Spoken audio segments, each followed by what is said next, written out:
Well, are we online or not? Yeah, looks like we are.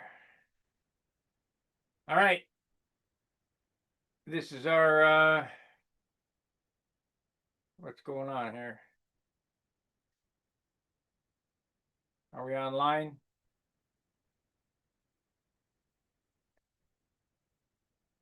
That's it. Okay. All righty. Welcome to the Monday night Stunt Hangar meeting. We do this every Mondays and Fridays at 7 o'clock between 7 and 9. You have to be a registered member on Stunt Hangar logged in to get the link. It's at the bench. Just click that link and come on in. And let's see here. We got to go here. Come on now. And any second now, somebody should join in. And if not, well, you know the drill.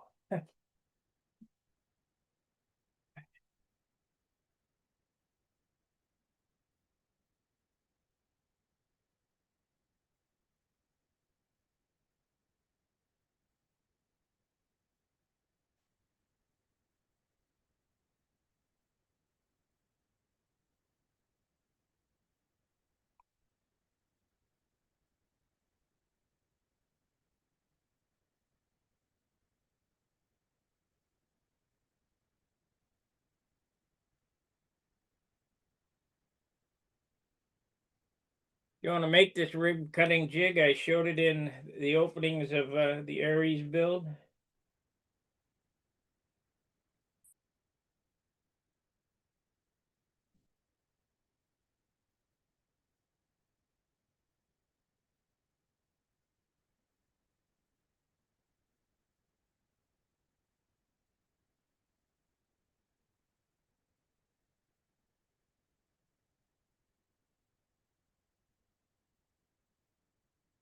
Ain't nothing to it. Let's see, do we have any chatters?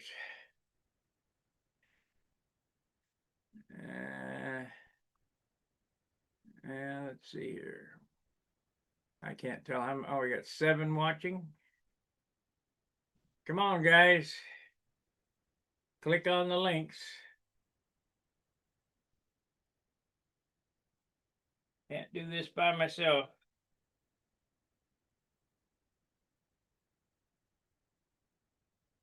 Loud and clear. That's great.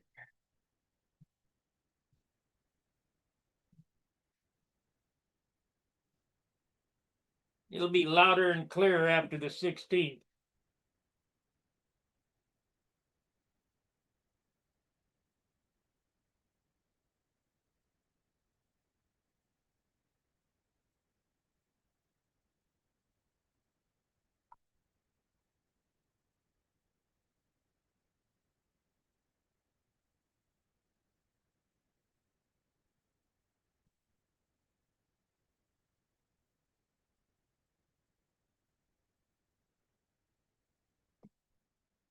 This thing has got a knot in it, this piece of wood.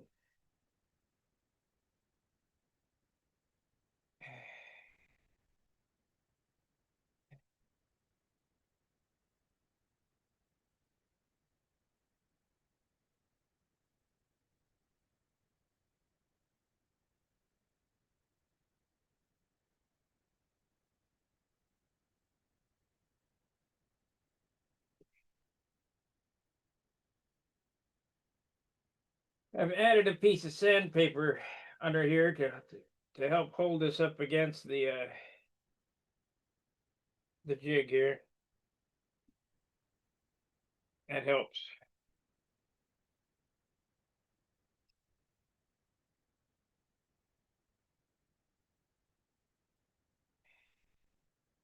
That helps a lot.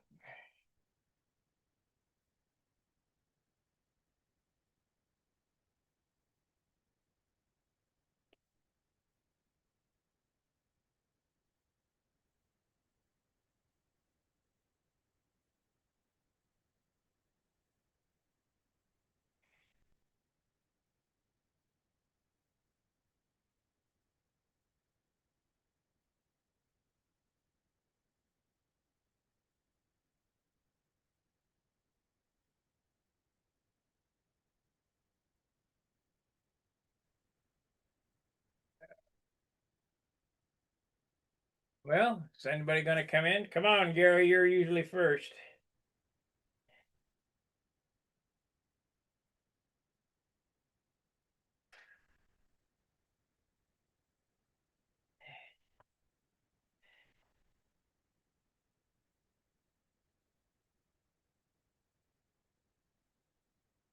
The forum working better for you guys?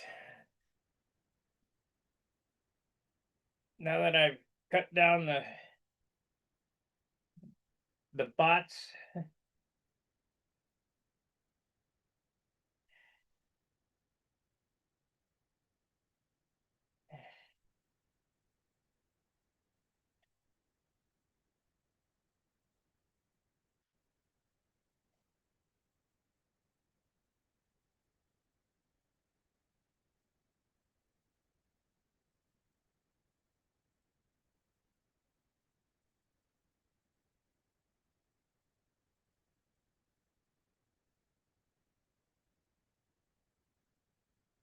See how many we got there. Happy Monday, yeah.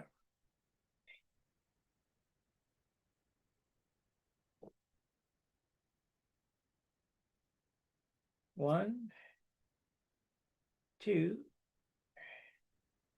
three, four,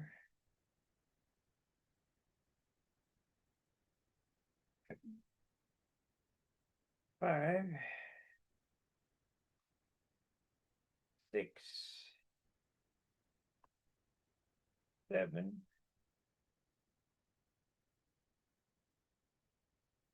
8,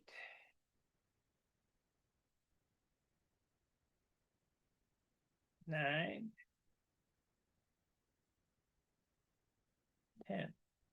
This one here feels a little odd, so we'll leave this one out.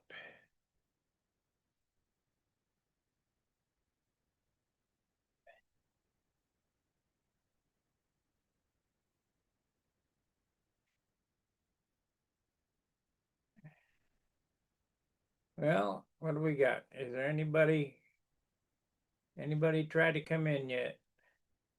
Nope.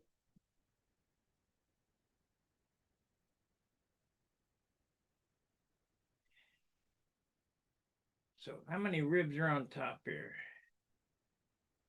We got enough for one wing yet?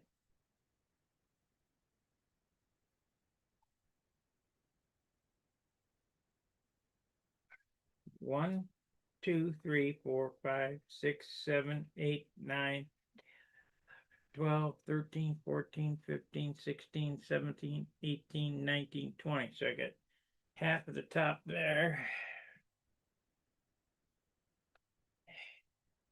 So that's 10. 2, 4, 5.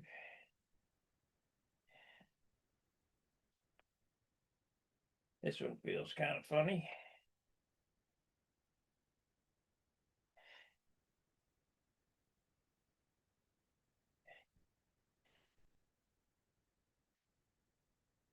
There we go. 5, 6, 7, 8, 9.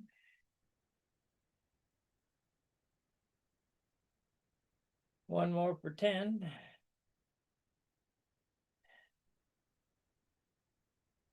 Be nice to have a laser cutter to cut these, except then you got all that burn marks on them.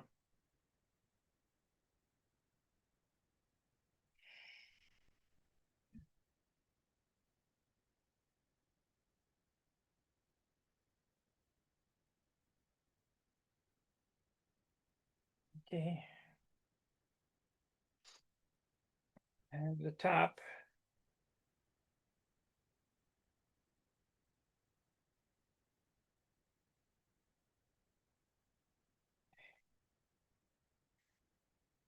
Is that right? Yep. Oddball here. 2, 4, 6,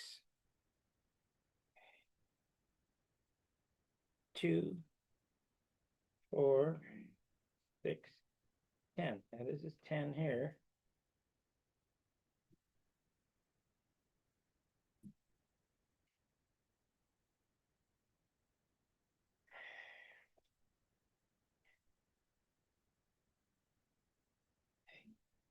2, 6, 8, 10. Yeah, that's 10. Why is this? I guess.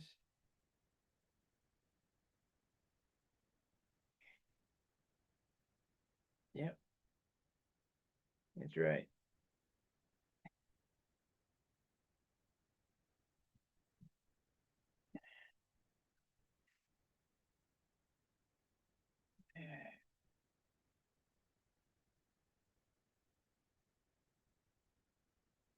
Yeah, there's somebody. Oh, admit and Carl. Bill Bailey, Carl Reed.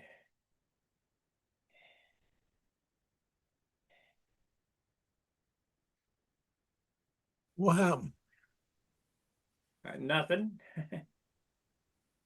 Well, the picture went away. That's on your end. I know it is, but I don't know why.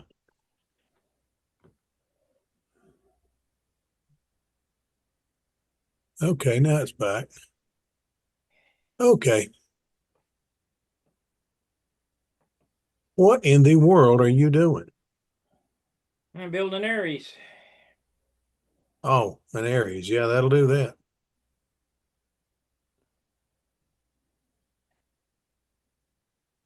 By the end of this program, I'll have all the ribs cut. I hope. Hey, you got a rib slicer just like I use. Yeah.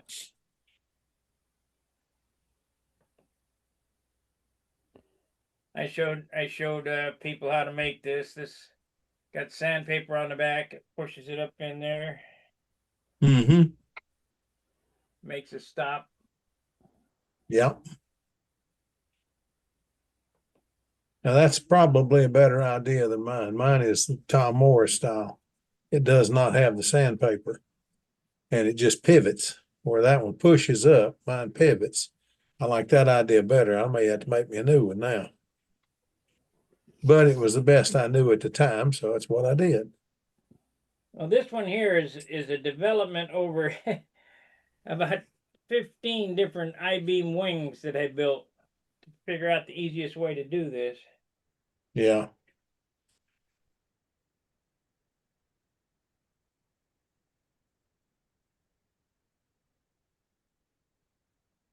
Just get it started like that. Let me change angles here. You got to cut the first one, without Yeah. to get it started.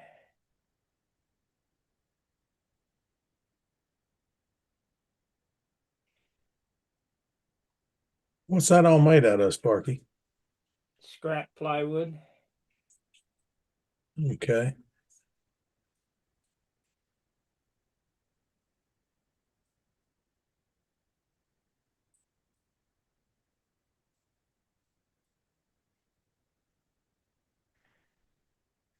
Steve Smith. Scrap plywood.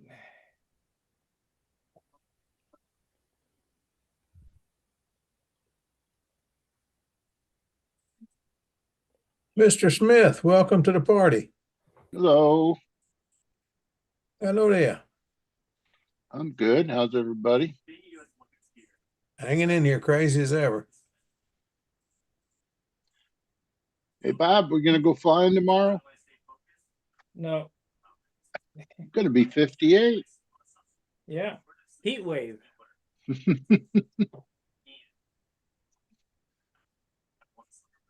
Tommy and Buddy and all are going. They called and invited me, but I got a doctor's appointment in the morning. Oh man. If I get back in time, I'm going to go meet them, but we'll see.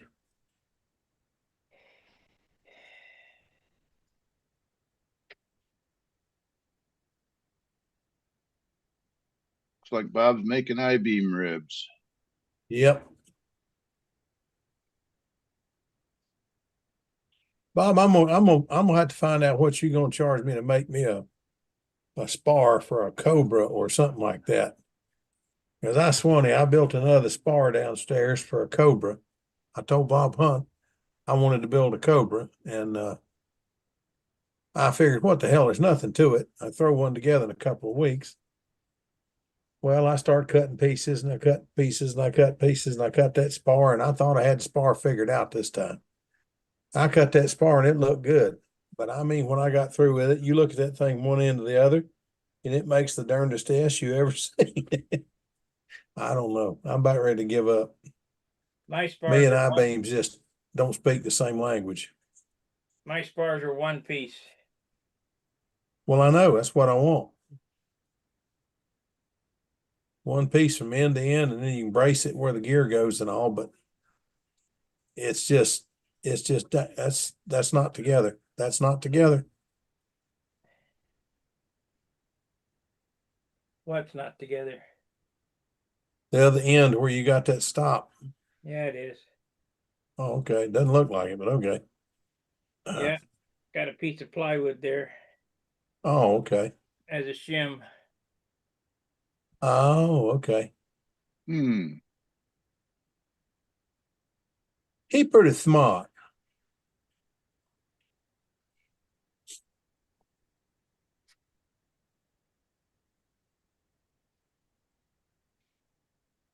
How's everybody doing tonight? Pretty good, Carl. How about you? Well, not too bad. How's my little buddy doing? Have you seen him or talked to him lately? Who, Charles? Yeah. No, I haven't talked to him for a couple of weeks now. I've been meaning to give him a call. Yeah, I've been meaning to give him a call, but every time I try, somebody calls me. Oh, I just get busy and I get busy doing other stuff, and I forget to do it. Well, I've been getting busy doing things for other people so much, I'm ready to not answer the phone and just take some time here to do some of my stuff. My Yeah. wife's got some stuff she wants me to do, and I've got some stuff I want me to do, and I think I'm gonna stay home and try to do that for a while.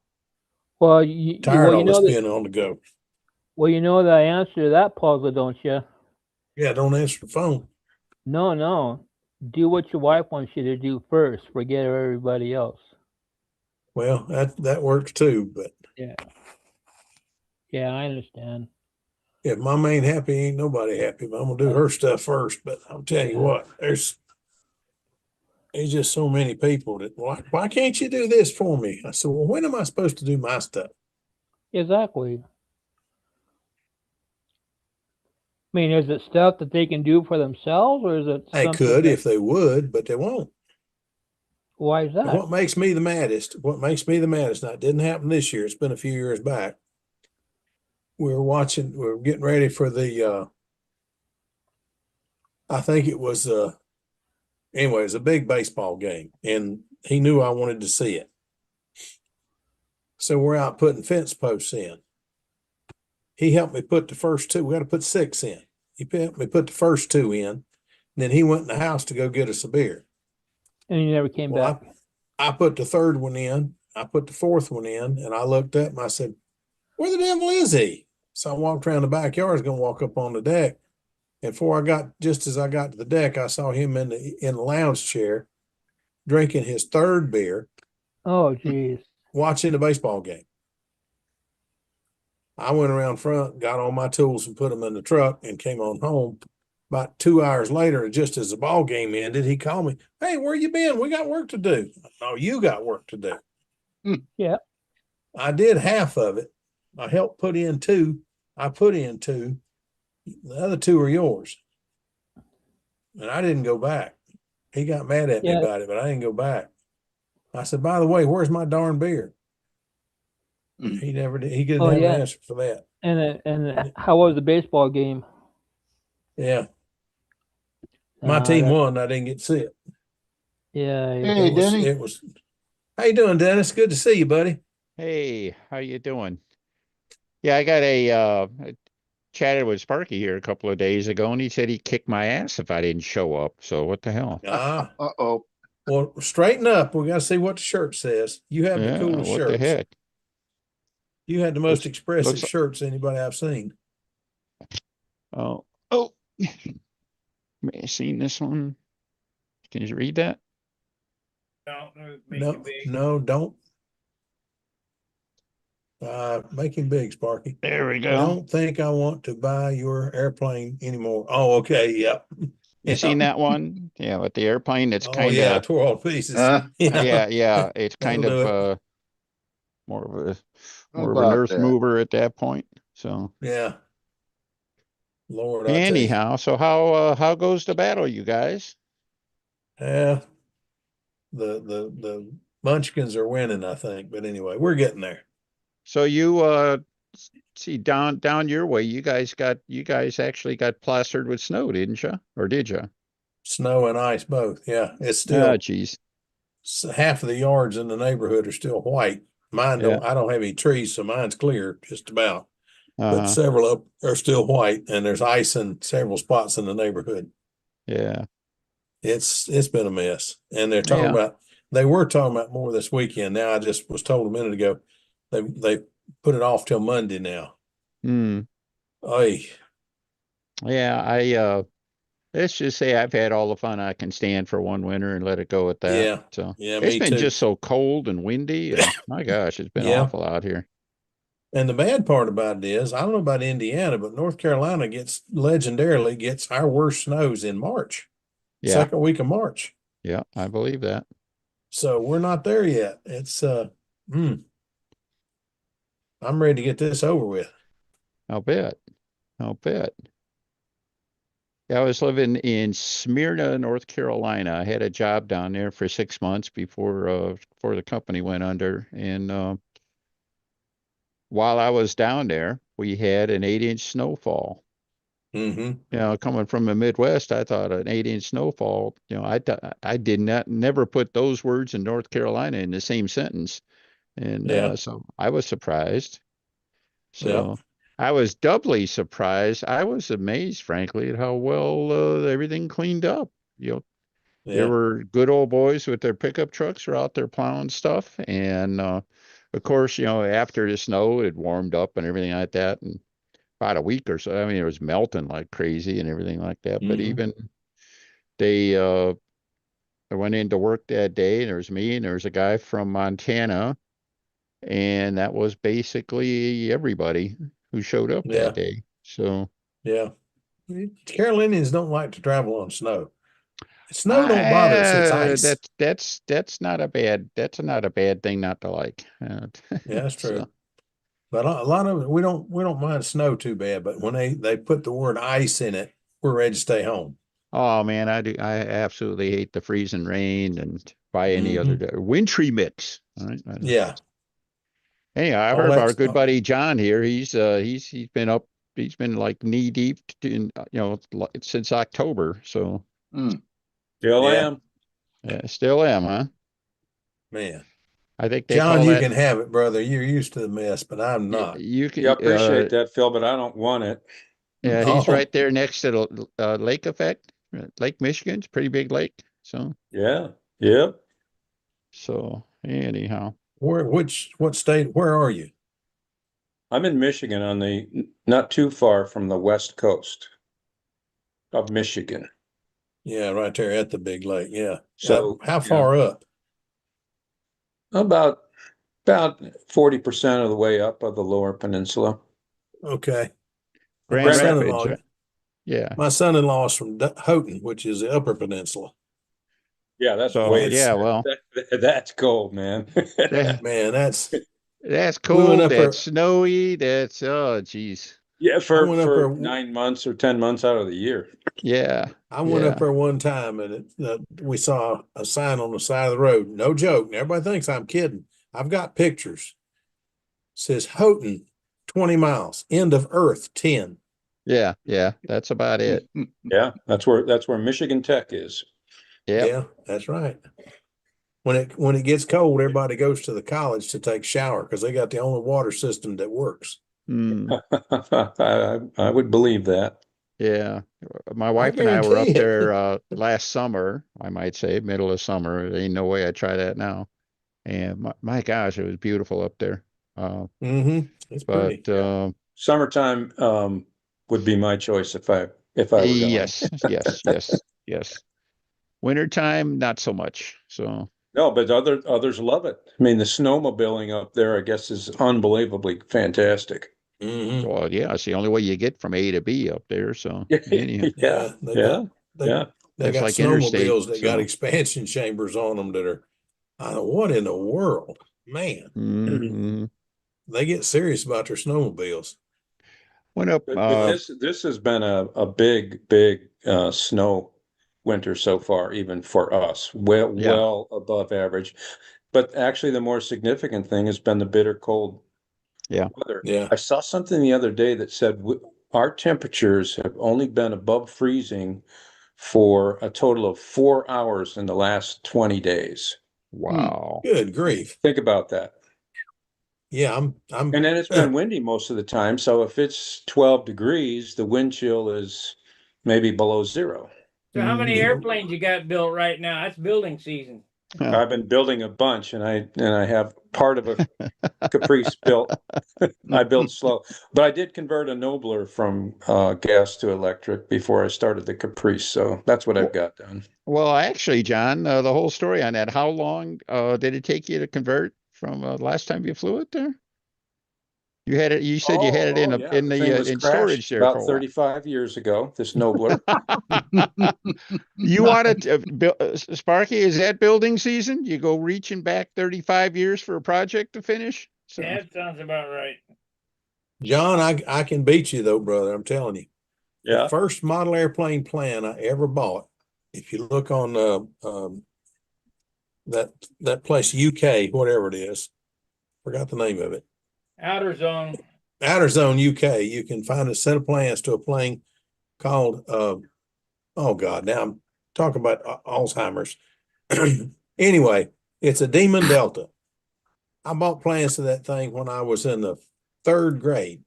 mm, I was reading about Mr. Werwich and I saw that plane. I said, well, this would get me started. And it wasn't third grade, it's fifth grade, excuse me. Anyway, I bought the plans back then and I started cutting this thing out. I have not finished it yet, but I have brought it up on the top of my workbench and I've said, I'm going to finish this plane before I finish, before I start anything else. But I still got like 9 planes to paint and finish. So hopefully this year I'll get it finished. But Yeah, I hear you.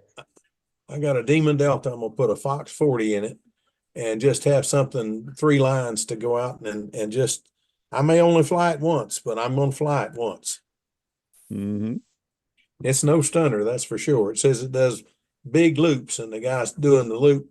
That plane is straight over his head trying to do a loop. I said, wow, don't think we need to worry about a pattern with this one. But anyway, it ought to be fun. I just want to get it finished. I don't know. Look over Bob's left shoulder there. Take a look at that thing. Yeah, I Yeah, saw that. That's everybody's wild seen it. looking. A conversation piece. Yeah, Yeah. it really is. I got Sparky. I guess I better move that because every time somebody new it hasn't seen it comes in, I got to get it down and explain it again. Yeah. Yeah. What's the name of that plane? It's a sweet sweep. I know. Sweet sweep. I like Say that 3 the times doohickeys fast, huh? on the wing. It's electric power. It's electric powered sweet sweep. I like the doohickeys on the wing. Yeah, little wing fences. Hey, Yeah. Dan, I haven't had a chance to express my condolences. Last time we spoke, Yeah, I talked to you about a day before. About a day. I'm really So, sorry. yeah. What happened? Well, I lost my brother over the weekend. Oh no. Yeah, he got diagnosed with bladder cancer in 2015. And I remember back then I looked it up and they said the 5-year survival rate on bladder cancer was 5 years. All right. Or so He made at it 5 10. year was 30%. I'm sorry, I got my metaphors all mixed up there. And he ended up going almost 11 years, so that's pretty good. And but you get cancer, and anybody they go with it. And I think anybody who gets it, they go for a while, and sometimes they get it in remission, and some people even think they're cured or cleared. everything like that. I don't know that it ever quite gets there. It's kind of in the background the whole time. And for him, especially the last couple of years, he just got it was it was his bladder, and then he's having trouble with his kidneys, and he's having other trouble around, basically around his pelvis. It's like seemed like it was filling things up and everything like that. He had some back issues, and he was on a slippery slope there for a long time. And Well, he I hate to hear that. just a few weeks ago, his kidneys had got to the point where they put him on dialysis, and he went through about 4 sessions of that. And he says, I'm not going to do this anymore. And He gave so up. after that, I mean, that was that was pretty much okay. That's a declaration right there. And he how long still is? ended up going about 9 days without dialysis after dialysis, Oh, which yeah. was about 5 days longer than anybody expected. So that's where we're at. How long ago did you lose David? It was what, 4 years or 3 years and 1 day. Wow. All right. So I lost anniversary of Dave's death was Friday, and the anniversary of Arch died on Saturday, and the anniversary of my mother-in-law is on Sunday. Wow. Oh, And then Lord. we lost our daughter on the 19th of February. Is a really, really, really bad month for me. That's all there is to it. So So it's just you and Alan and Marie now. yep. Wow. I met you guys the first time in 1965 at the Nats in Willow Grove. Yeah. You had that station wagon. Yeah. And station wagon with the trailer and all that kind of Was a stuff. Woody, wasn't it? It had wood sides. Of course they did. Yeah, at that point, big Fords and Mercury. It was a. It was a I think balsa he still wood. had the '62 Colony Park wagon, Wow. and yeah, they all came in the shipping crate, and Yeah. so yeah, that thing was really neat. That had the backwards facing back seat. That was really cool to get in and out. Had the the window, electric window that you could just crack that thing open, and man, it was like a wind tunnel inside. It just ventilated like crazy. Mm. And with everything packed in there and everything like that, ended up there was a area right behind. They had the seat actually had have the seat folded up because it's stuff packed on it. So, well, there was one lounge area, if you will, right along the tailgate across the car. Tossed a couple of pillows in there. That's how I rode to and from Willow Grove. I Wow. got the back seat. That was the best seat in the car. So And in 65, you flew the Dolphin. Is that right? 65, I had a Buster. Buster. Okay. That was my first. That was my first contest, my first stunt contest. Wow. I had learned the pattern a week and a half before, so there was a late entry. Wow. How old were you then? 11. And how old was Marie? She would have been, I think, 4. Yeah, I thought she was a baby when I met you guys. Wow. And yeah, I How had the many people made the trip in that car, Denny?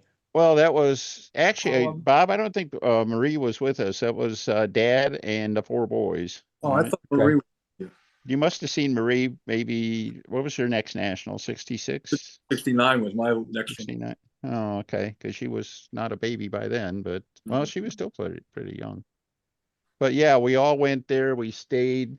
Yeah, that was the Navy Nats. We stayed in the barracks all week. Had ate at the Navy mess hall. Best memories of my entire modeling career was living on the base there for a week. Wow. 60 did that 65, 66, 68. I think it's the last time we did it. I used to live just up the road from there, about 5 miles from there. From Willow Grove? Yeah. Yeah. So yeah, they had the real neat airplane display outside. Yep, they still do. They still do? Yeah. Wow. The Cutlass is still there, and I think that German, whatever it was, There was a seaplane, the German Aeromodeling. yeah, Aredo. That's right, Aredo seaplane. Well, hell, didn't they have something like? Didn't they have a 262 there or something like that? I think they did. Yeah. A lot of them are gone now, but I think the Cutlass is still there, and I think the Arado is still there. The Arado, I'm surprised to hear they have the Cutlass. I'm surprised that somebody didn't just go out in the night and melt that thing down. But I read was- read a book. I forgot the exact name of the book, but the chapter there was about the Cutlass. It said, "Run for your life. It's a Cutlass." yeah. Well, that's trouble when, the Blue Angels took it on Mm-hmm. as one of the solo airplanes, it was Right. unique and everything like that. And of course their airplanes are, they're flying regular shows. They got maintenance like crazy. They flew the thing for about 4 months. Mm-hmm. They finally lost it over Lake Michigan, I guess. The thing flamed out and the controls, hydraulic system leaked and caught on fire and everything like that. That's And the Blue Angel said, enough of this shit, there's a guy on YouTube who flew with the solo, one of the two solo Cutlasses. Yeah. If you look it up, it's pretty interesting story. Yeah. Yeah, and they thought, it was, well, the thing had a lot of problems, obviously. The biggest one being the fact that the engines were just a little over 50% of what they were supposed to be, power-wise. Yeah. Yeah. Horribly underpowered. And then they had a knack for doing things like they'd catapult the airplane and the engine would shut off. Ooh. It's like And a yard dart. yeah, they didn't like flying in the rain. They'd flame out in the rain. Oh, good grief.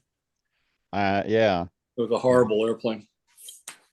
Yeah, you take a horrible engine, put it in and then the hydraulic system, I guess, was horrible on it. May have been worse than the engines were. They had terrible leaks, and they couldn't get it to work right. Couldn't get it fixed. And I don't know. It's one of those what ifs. The what if in that case is, what if they had just done it right? If it had good engines, had good control system, and everything like that. Incredible looking airframe and everything like that. It might have I been just Googled it. It looks cool. It looks cool as hell. It looks mean as hell, don't it? So Yeah. It was. yeah, yeah. It was mean for all the wrong reasons.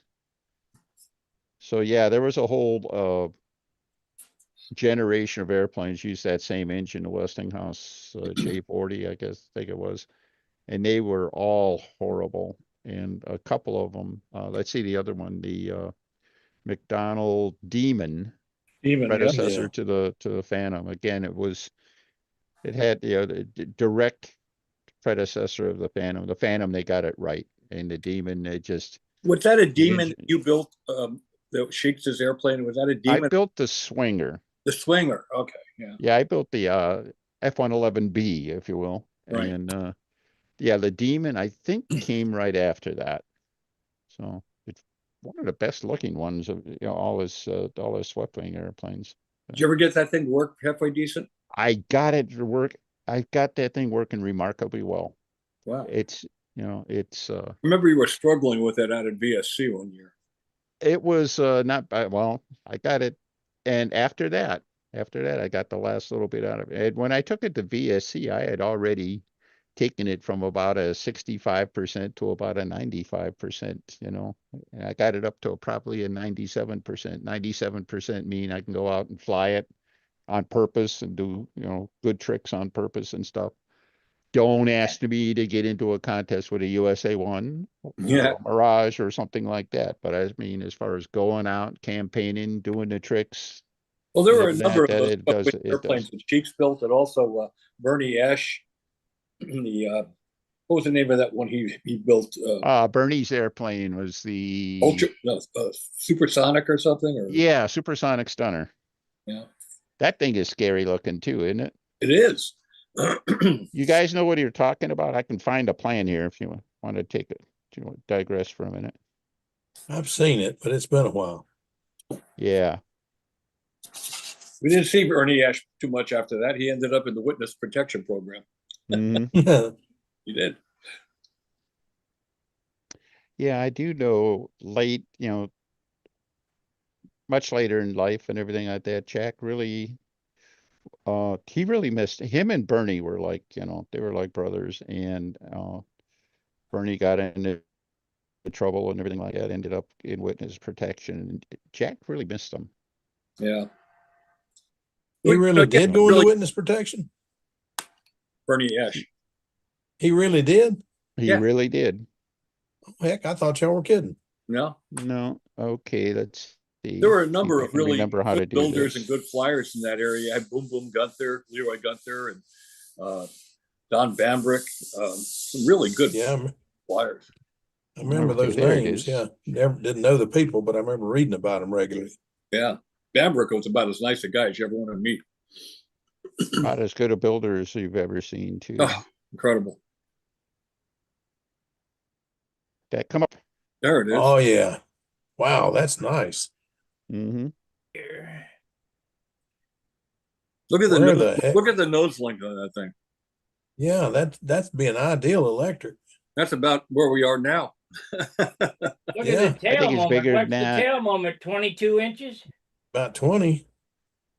Look at that for the picture. Golly. See the little ladder he put on that and everything like that. Yeah. Yeah. That's cool.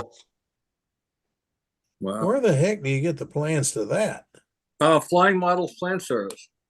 I think you can still get The it. supersonic. Wow, look at that thing. That is neat. Yeah, even big enough, it's continued on next page, Yeah. Yeah. Continued in the next magazine. Yeah, pretty much. Yeah, That's it's a one of great those- big airplane, but look at that low rider landing gear and everything. I think it was a Vico 45 in it. Probably about That's one 11. of those Yeah, Vico airplanes you don't build to 45. take to a contest. You just And build yeah, to Bob, have I fun think with. it's easily a 10 and a half inch nose and everything like that. Is that 2.5 inch needle nose spinner? Wow. That's what it says. If that's 2.5, It's a big one. it's at least 10-inch nose. Yeah, I'm thinking it's longer than 10 inches. I think you're right. I think you're right. It's at least 10 inches. It's every bit of 10 inches. Well, it's supposed to be a 2.25 inch wheel. And, yeah, there's easily 5 wheels in there. That'd make it 11 inches. So I don't know. Well, that is cool. I like that. Yeah, again, Does that swept stabilizer work, Danny? Yeah. yeah. Well, look at that. It looks like he tried. Even with okay, he's got dual horns on it, but I don't know, man. It looks like look at the lead out rake in that thing. It's like a headache to me. Yeah, it's like Yeah. yeah. And then it's a swept wing. Look at how far back the main gear is. Golly. Hey Bob, you want to tell us about far back landing gears and slight nose down attitudes and stuff like that? Not conducive for great takeoffs. No, not even. Yeah. Did you ever get to see it fly? No, I never saw the thing in real life. Mhm. So Hmm. Bernie, I'm not sure. I think I only saw him one time at a contest in Indianapolis. He didn't have this. He had an airplane called a Silhouette, which was Yeah, like I remember that one. Aerion, whatever. Aeron. Yeah, it's kind of an Aeron on health food or something like that. I think it was a bigger airplane, but it was that kind of look to it. Mm-hmm. It's the way I remember it. So He was stylish. And stylish airplanes. well, there was something to be said for the originality era. I mean, people went long, did great strides to show that they were not building a kid airplane. Anybody looked at that would have to say, nope, that ain't like nothing I ever saw. That's not a modified Nobler.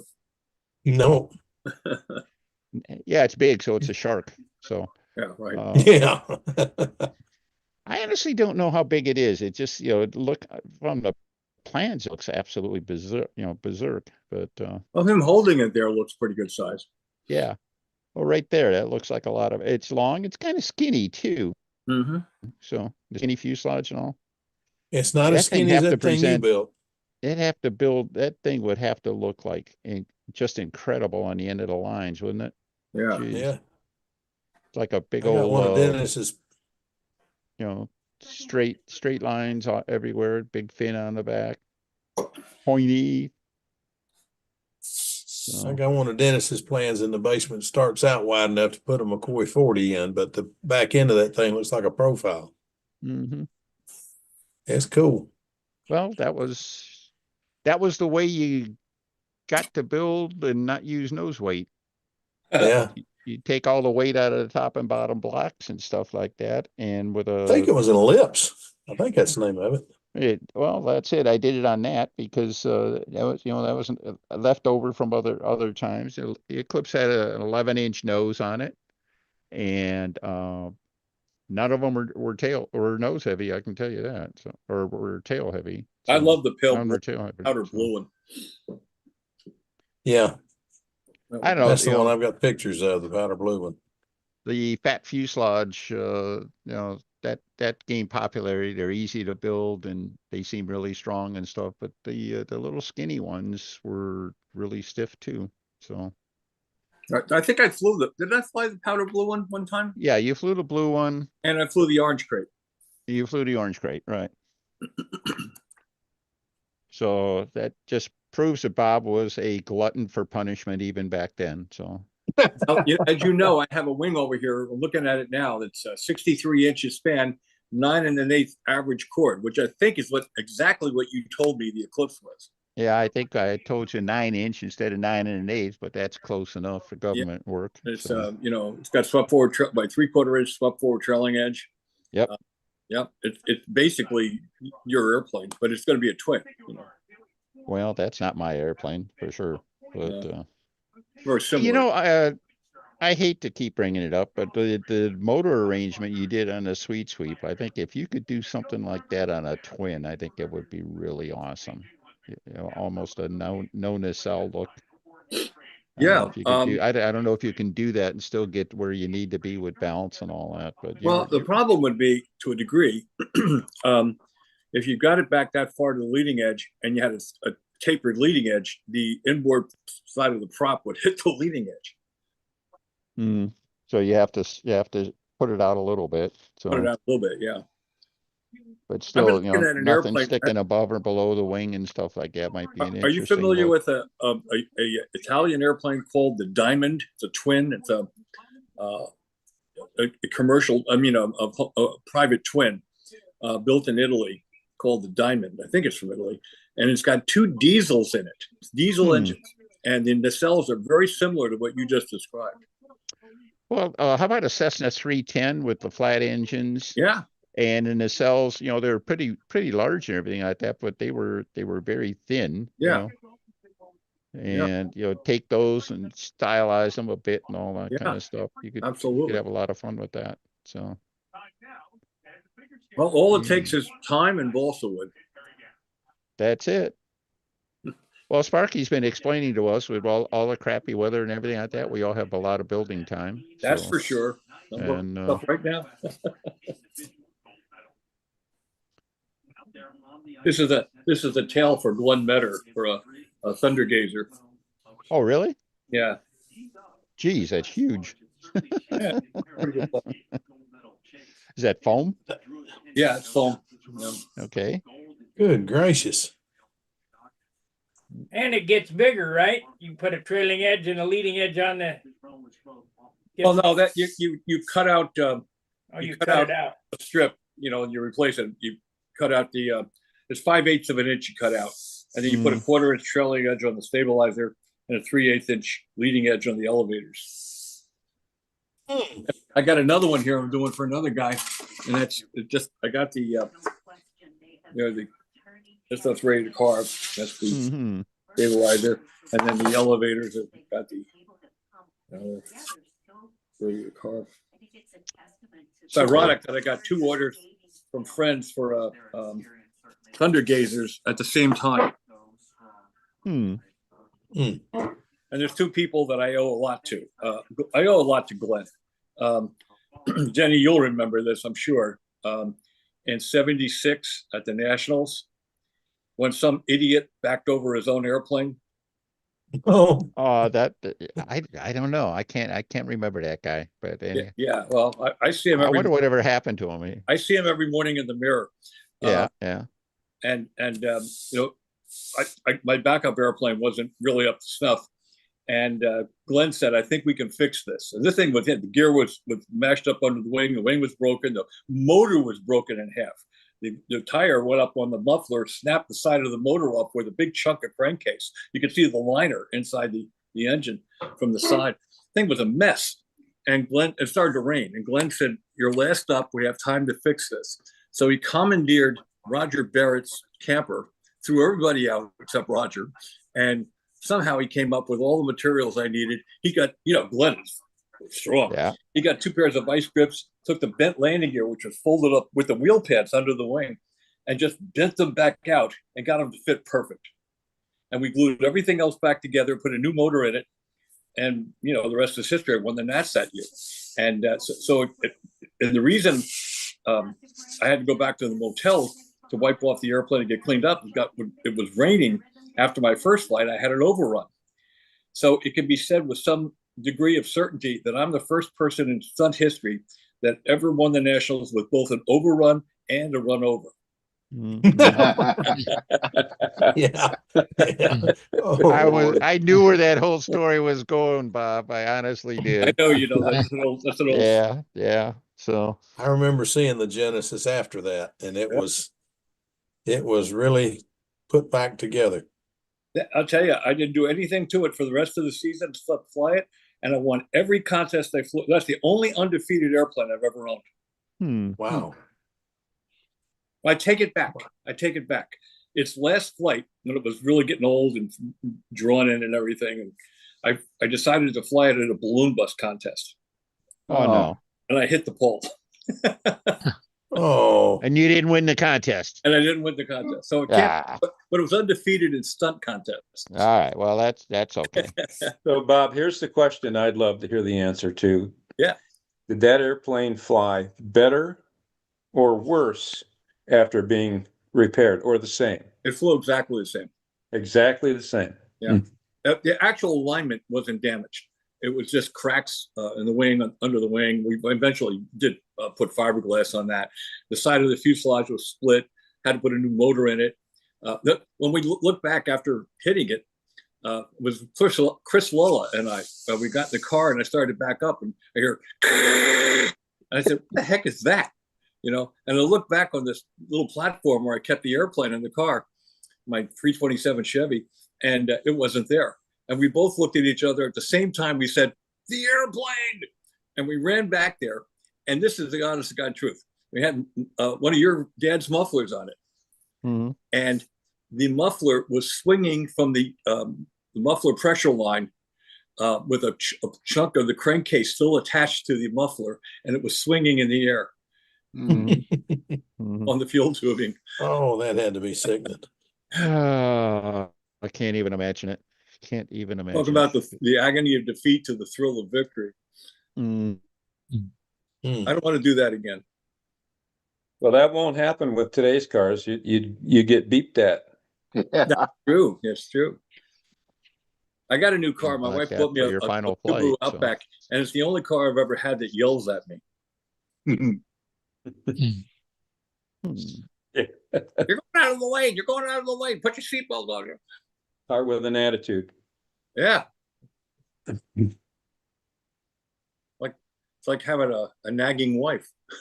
Ooh. Which I don't have. Good comeback.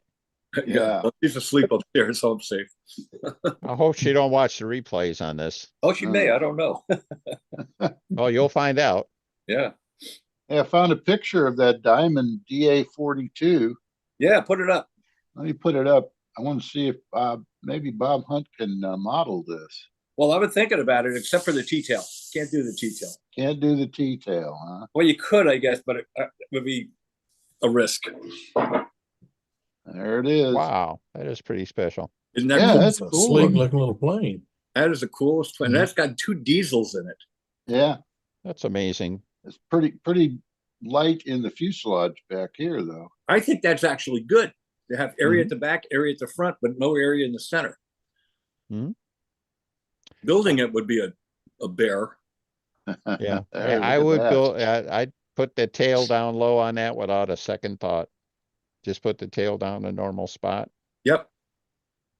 Absolutely. a lot of people have tried- It would lose almost nothing in translation. So A lot of it's so stylish that if you just take one of the styling cues away, it still has plenty of others. But you know, a lot of people have tried slightly higher tails and they got blanketed by the flaps and they didn't work. But you know what? No one's tried one extreme where it really gets up there pretty tall. I wonder if you get it up tall enough, it would get out of the blanketed area. Yeah, I don't know. I think it's just mechanically getting a push rod up there and stuff like that. You encounter so many things. It's like, I don't want to mess with this. I'd use a pulley system. I'd use a pulley system. Well, I think you might be able to get there with just a tube and cable. I'm not sure, but yeah, it'd be interesting. It's a wild looking airplane. Yeah, I remember I had a nice conversation with Lenny Burrell. We were talking about the Snowbirds airplane, Canadair or something or other. Canadair Tudor, I think they call it. It's a real pretty shape. It's got a T-tail on it. Yeah. And it's just, we were talking about it, and he said, just put the tail down low. Look at, keep all the shapes, put the tail down low. He says, you're right. He says, nobody will bother with possibility. They used to fly Hawker Siddeley gnats, and Dave Reeves did a semi-scale Hawker Siddeley gnat that was gorgeous. Well, Dave Reeves did it. That's all I need to know, really. But was that around the same time he was messing with the T-38s and F-5s? It was just before the T-38. Okay. I test flew the T-38. Uh-huh. It was a good airplane, really good airplane. Okay. Basically, he had another one called it was an upright engine airplane, everything in line. Dazzler. Did you ever fly that? Or I cut the wings for those. I had two of them. He had a 35 size and a larger 40 size and 46 size. I cut the wings for both of them. They were both the polywog airfoils, just like the T-38 was, reflex airfoils. They fly? Yeah, everything he built flew good. He was an exceptional builder. Yeah, I always thought that the Dazzler looked like an overgrown proto speed model or something like that. Yeah, with a helmet cowl and everything. Beautiful. Yeah, it had a nice, and the helmet cowls are, the speed model cowl, well done, is a extremely efficient cooling. There was another one on the East Coast here. You remember John DeTavio's Jerseyan? I remember that, yeah. There's another one very similar to that. One that looked like an upside down Genesis had a cowl kind of like that too.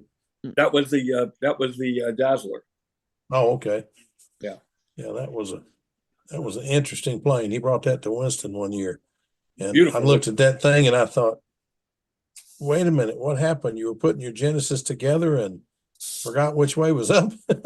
He also had a F-5 Freedom Fighter for a very short time. You know the story about that, Dennis? Yep, I do. The one, well, I know how the story ends. Let's put it that way. So, does anybody want to hear that story or not? Because I tend to give up the story. So if you want me to shut up, I'll shut up. But it's a fun. Go for it. Love your story. Hello, Ed, but go for it, Bob. Okay. Well, as many of you know, Dave quit stunt in 1975, and he took up free flight scale. Right, and how that happened was he built a F-5 Freedom Fighter to go to the Nats in '75 with Freddie Miles, and they drove down straight through. Now, this F-5 was maybe the most perfect stunt ship I've ever seen in my life. Maybe next to Ron Burns' Wildcat, but it was perfect.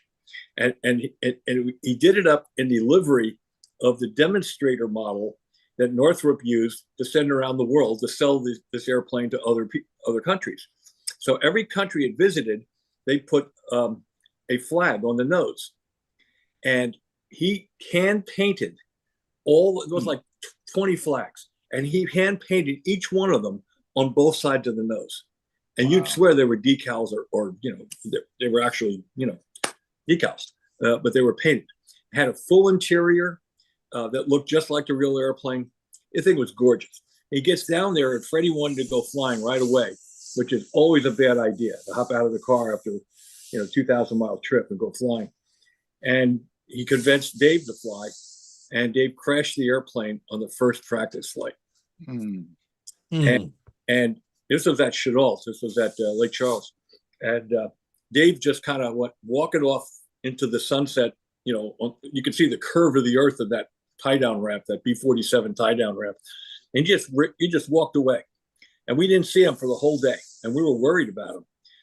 And later that evening, he shows up and he has a big smile on his face. I said, "Are you okay?" He says, "Yeah, I'm fine." He says, "I walked down to the end here and I got a new event called Peanut Scale." He says, "I never saw anything like this before."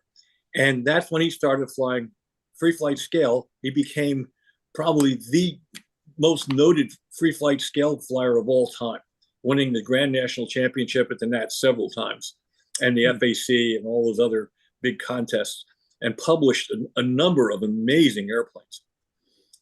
Pretty cool guy. So he found his niche. There it is. There you go. Yeah, that's it. To me, that looks like an upside down Genesis. Yeah, it took, the polywog airfoil. Yeah.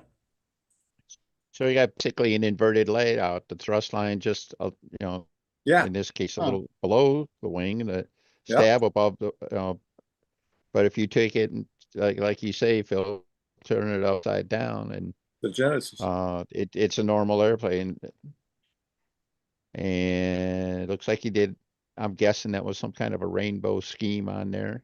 Yeah. Bob Duncan did the same thing with a Thunder Gazer. He built an upside down Thunder Gazer, called it the Taser. Looks like one of your dad's mufflers. Go back one. Yeah, I think you're right. His mufflers are kind of all over everything. Oh, wait a minute. Now that looks like an OS muffler. So That's OS muffler. That's all. That's okay. yeah, it looks like it. No mess. But look at that, look at that cowl back into a, you know, basically a blade and everything like that. That would be extremely efficient at cooling. So What a builder and finisher. uh-huh.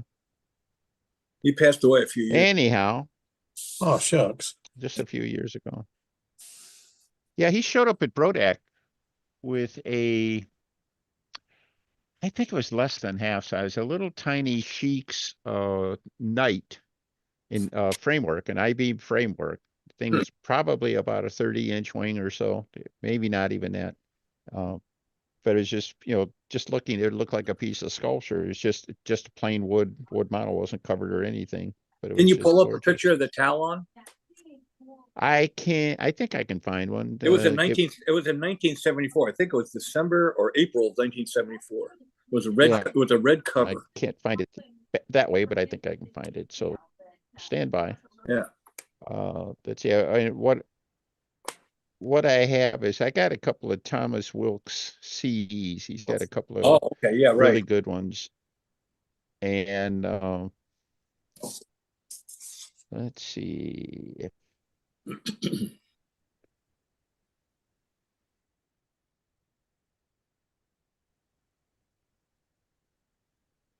might have been a T. Almost there. All right.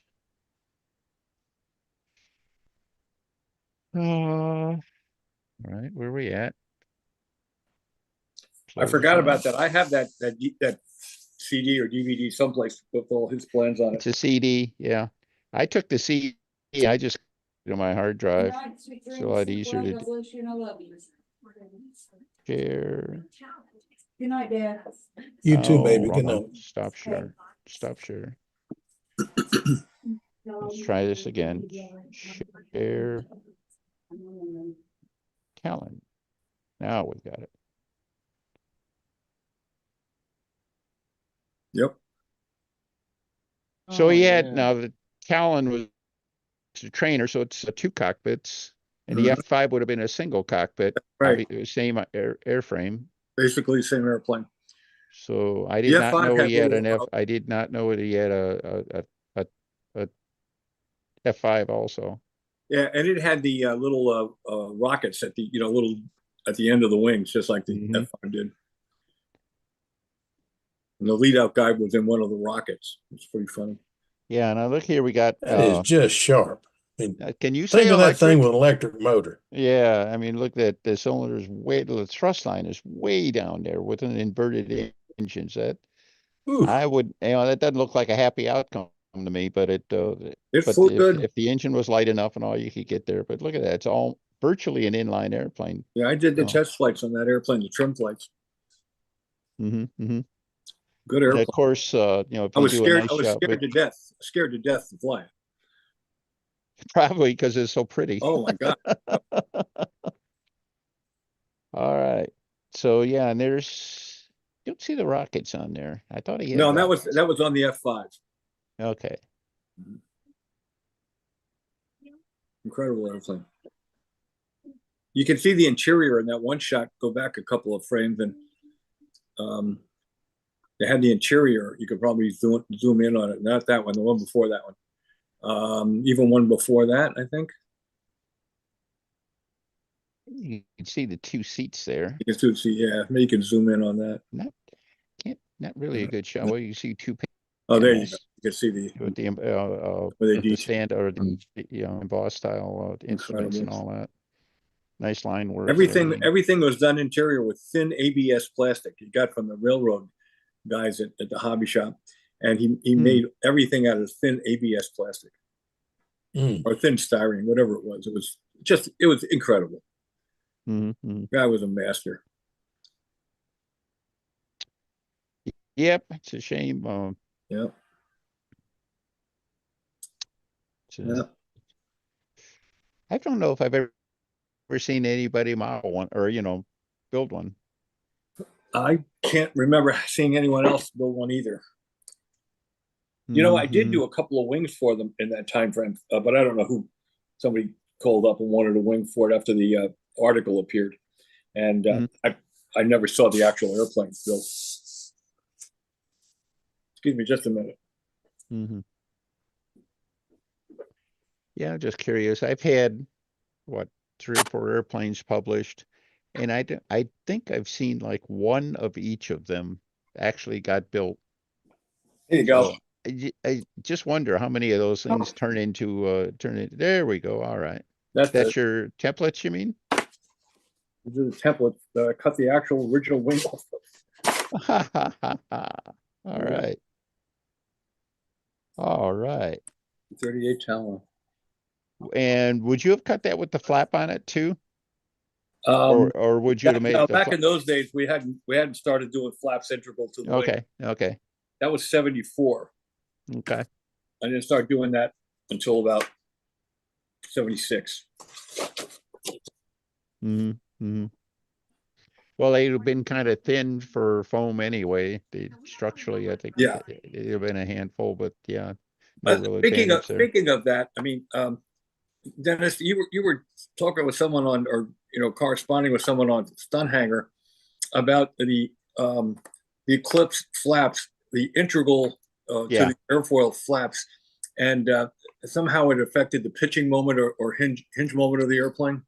Brett and I were exchanging notes on there. He thinks that the flaps were causing a big pitching moment. I thought it was causing a big hinge moment.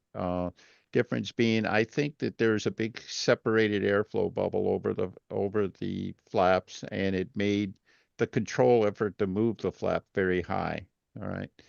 And I thought that once put hinge seals on it, it cut down the amount of flow through the gap. Because all mine are that way. All my airplanes are that way, and they're hinge sealed.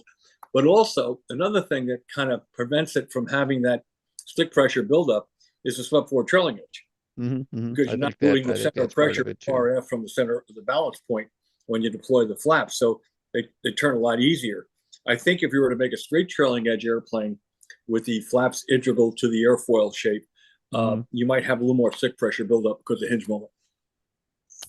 I won't argue with it. The other thing was I was big on trying to make a real square edge off the trailing edge of the wing and stuff like that, which means that any deflection of the flap would have caused a big disruption in the shape of the airfoil. I think it would have been better if In fact, I started doing this just the last few years because I convinced myself it's better. I started radiusing both sides of the hinge line again, with the idea that even with seals and everything like that, you would get a naturally smoother transition. Yeah, instead of just the bevel, And you yeah, instead of a hard edge bevel, that's what I do too. yeah, radius the trailing edge of the wing, radius the leading edge of the flap, and then put the seal in there. And I think the combination, you end up with a pretty good transition over the top of You can the see that top of the wing. the bevel has got a radius at the top Mm-hmm. Mm-hmm. right here. Instead of just being a sharp edge, it's got a radius, and that does seem to make it the airflow a lot smoother. I think I've had no problem. And one of the other things that nobody thinks about when you go to thicker flaps, the leading edge of the flap being thicker, when you increase that third side of the triangle, the torsional rigidity goes up in a squared or cube proportion. I'm not sure which it is, but they get so much stiffer because of the thickness. So what happened, I think a lot of the stick pressure buildup is the fact that you're not getting a flexing because you're driving from one end. And when you're exactly right on that. Yeah, and so you're getting a flexing, and that's what causes roll of some airplanes. Is because you have two like you're using 1/4-inch flaps, and you can't find two pieces of wood that have the exact same grain structure. So one's going to flex a little more than the other when driven from one end. But these things, when they're that thick, they don't twist at all. So you're getting a whole motion of the flap full span, and that causes a little more stick pressure. Yeah, it does, because you're actually getting the movement that you see when you set it on the workbench. Exactly. So I remember going back and forth a little bit. I had Wendy and I were sitting in a hotel room there before, it was around the team trials, and had the Eclipse there with the thick flaps and everything, and he had his first big sweeper not the Sweeper 900, I think it was. It had the real wide flap, the 30% width at the root. Right? Yeah, like the Big Jim's, but the flap was like a 1/4-inch thick, and I remember messing around, and I went through that. It showed him how stiff the controls were on mine. And he says, "All right, now let's try yours." And I held on to one of his flaps. I held it at the wingtip. He says, "Okay, move the controls." And he moved. He says, "Are you holding it?" And I says, "Yeah, I am." He couldn't tell. Wow. Because, that was that was an extreme case. It was a very wide flap and everything, and a long wing and all that kind of stuff. That was a derivative of the airplane called the LJ. Yeah. I think it was like one of the first ones or whatever. But at any rate, you're right on target with that whole thing at the thick. So I hate giving up. I don't like 1/4-inch flaps, and I hate giving up the thick flap, but I think anything I do from now on is going to have just a little better thought process. I want to design the airfoil for a 15% flap deflection. I want it to be smooth on top. One thing I've been thinking about doing, you've flown some RC, or your brother certainly have flown RC. In RC pattern airplanes now, they don't drive them anymore from the root. They put servos out halfway out the wing, and they put on the bottom, they put a push rod back to about the half span of the aileron. Right. Well, suppose we were to do that. We were to take and make a built-up wing and have bushings inside where we could put a thin wall carbon tube that would have a horn in the center that would be driven just like a flap horn. But the outputs would be on the bottom of the wing, glued to the tube, and have outputs in the bottom, which would go back to posts inside the flap. So you could adjust each flap independent of each other, and you could adjust the total amount of flap movement versus elevator at that point too. And you wouldn't get a torsional movement because you'd be having if you drive from one end, you're going to get a torsional full span torsion. If you drive from the center, you're going to have that moment. It's a lot of work. That would be right on. That would be the way you survive with a 1/4-inch thick flap. So a lot of work to do to survive with a 1/4-inch flap. Yeah. Well, a lot of the old classic airplanes got real thin, even 3/16 flaps and everything like Mhm. that. And it's like, well, These are like girders. yeah, it's it might be better to make them out of basswood. I'm not sure, but I don't know. Be like Al Raven, fiberglass both sides, put an arrow shaft on the leading edge and all that business. Well, Yeah. that's why That's that's why, exactly that's why why Al he did did it. that. He insisted on a thin control surface, and his flaps were huge. And 3 yeah, ounces apiece. they made sense. And he also went with great big control deflections, 3-inch bell cranks, and like, lots of control deflection. It was like, I don't know. I went in a different direction. So Did you ever fly one of his airplanes? I did not. I I'm did. kicking myself. I flew the Easy 2 Sugar Mustang down in Yeah. at the He Nat. offered me a chance to fly the Sea Fury, and I chickened out. Yeah, I would too. But you know what? That is still the most impressive stunt plane I have ever seen. All right. Not that it was the greatest airplane of all time, but it had stage presence beyond anything else on the planet. Got him a So, lot of points. yeah, yeah. So, We will go. well, hey, looks like we got a Bearcat. Bearcat driver joining us, and I don't know if you ever saw his Bearcat, but probably better than Al's Bearcat because he had better power in it. Let's So, get a Bearcat report. yeah. Hey, I didn't even have to say it this week.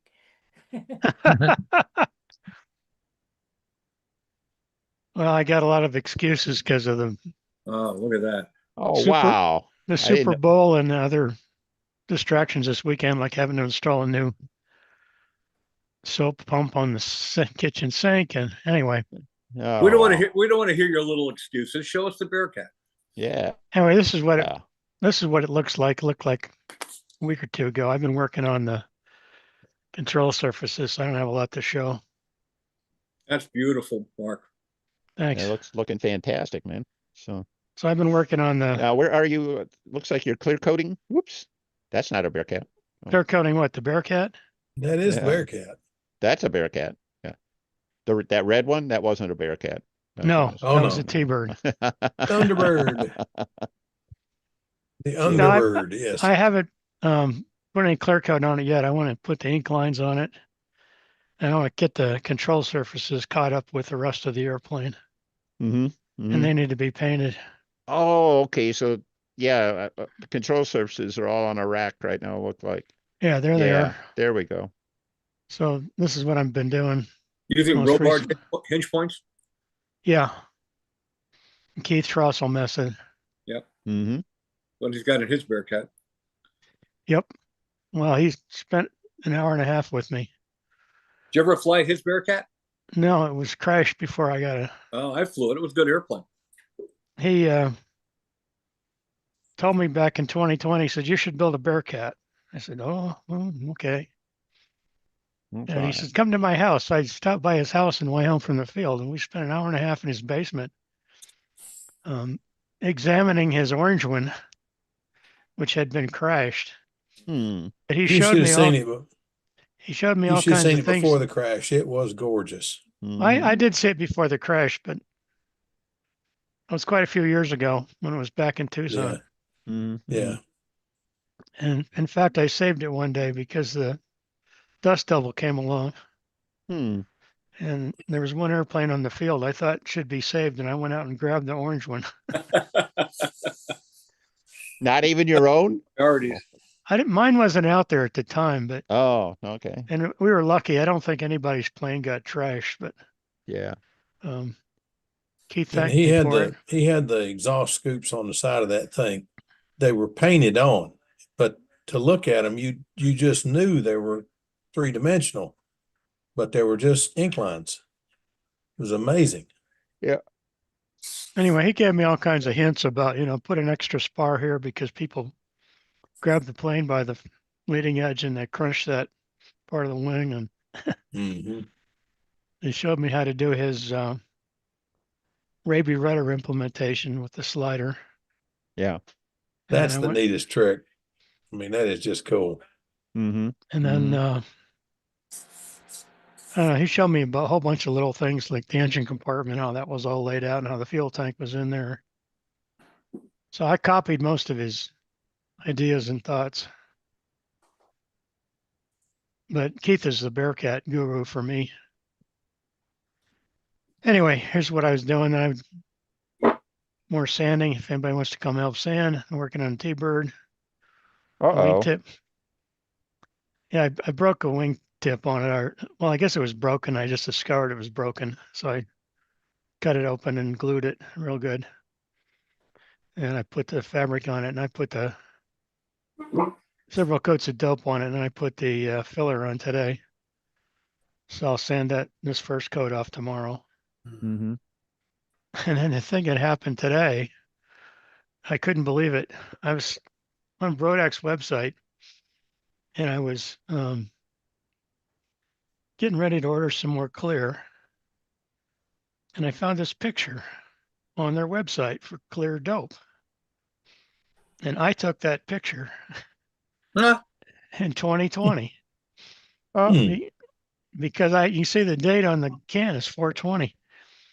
Because I got their clear and I poured it out. You can see how amber colored it is. Mm-hmm. Brown. And I took this picture, I sent it to them. I said, hey, there's something wrong with your dope. It used to be clear, and now it's this amber color. And they sent back a message saying, well, we're sorry, but that's the way it comes now. Wow. And I'm told it's okay. So you can go ahead and use it. So I did. I didn't use it to do any clear coating, but I use it on undercoats and other places, and it's worked fine. Hmm. But then I saw Randolph A1690 is crystal clear, just like water. Yeah. There's no I've got some Yeah, of it the looks like I've Go got some ahead. of the Brodak crystal clear too, and I use that on the outside. But anyway, I couldn't believe they were using my picture to. Yeah. Well, I think if you take that, let it, leave the cap off for a little, let it evaporate a little bit, and that'll turn into ambroid glue. yeah. Yeah. I mean, I've always thought that's what ambroid glue was anyway, right? It was just basically very, very high viscosity, Randolph butyrate dope. But Yeah, I don't know the chemistry of it, but it's probably pretty similar. Anyway, that's the Bearcat report to, for today. yeah, to keep them.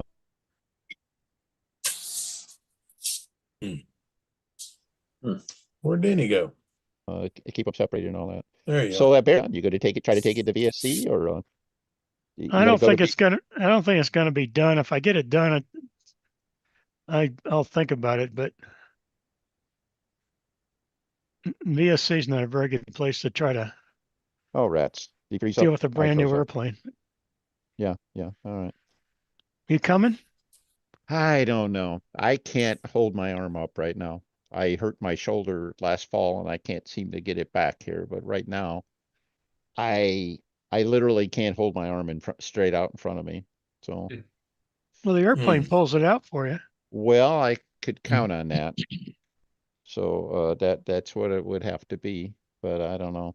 I was planning on I was going to bring like the wee duper zilch for old time stunt and stuff like that. That won't hold my arm out. So I should take the big flying wing out. That'll hold my arm out. But That'll hold you out. yeah, that's it. That's it. But Mark, can anyhow, I ask a question? no. Oh, sorry. I'm not asking you, Danny. I'm asking Mark. Why, I'm sorry. why do you use the Robart hinge points? What's the advantage of that? And is it any easier or harder than other hinge methods? I think it's harder. The reason I used them was because Keith Russell told me to. Okay, that's okay. Well, But you have the pockets built in a wing, right? So it's all like set screwed together or something like that. yeah, you have to. The way Keith does it, I don't have a diagram handy, but um, you make the trailing edge of the wing concave with the radius about a 32nd of an inch larger than the flap radius. And then the radius, the front of the flap is round, and with the hinge point, you can slide that right in and get it right within a 32nd of the trailing edge. And then that helps to seal it from leaking through like you would with tape. So you get a Almost like knuckle mine, kind of joint almost like my easier. hinges, Steve. Only Yeah, that's not what I as was thinking. extreme. It's like a Fowler. It's like a Fowler arrangement. Yeah, sort of. Yeah, but I think the other thing too, Mark, don't you have like a socket with a set screw in it so you can put those controls on and off at will, right? I just have a socket in the vertical rudder. Oh, okay. So you will be gluing them in at the other side then. Yeah, Keith, Okay. Keith showed me how to do that. Is you use the screws on the rudder. That way Mhm. you can insert it and get it into the cam mechanism he's got inside there, and then tighten the screws and you're good.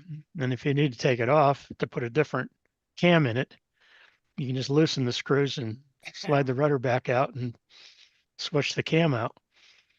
Yeah, Bob's going to show us his hinges. It's basically just like this. That's actually a Robart product. Those little hinge pockets that have the screws in them, so you can take the flaps off. Yeah. Or Oh, I can surfaces see. off. Put them on. I can see, Sparky. It looks like you got a groove in the stabilizer, and then the Yeah, there's elevator is rounded. yeah. Yeah. Yeah, there you groove go. in here. Sparky's got it.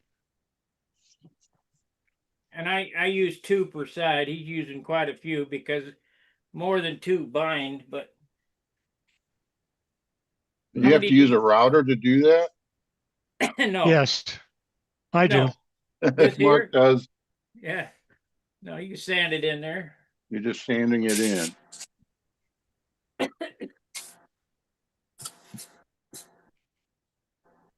Sparky, which areas are you doing? 59 or 62? 59.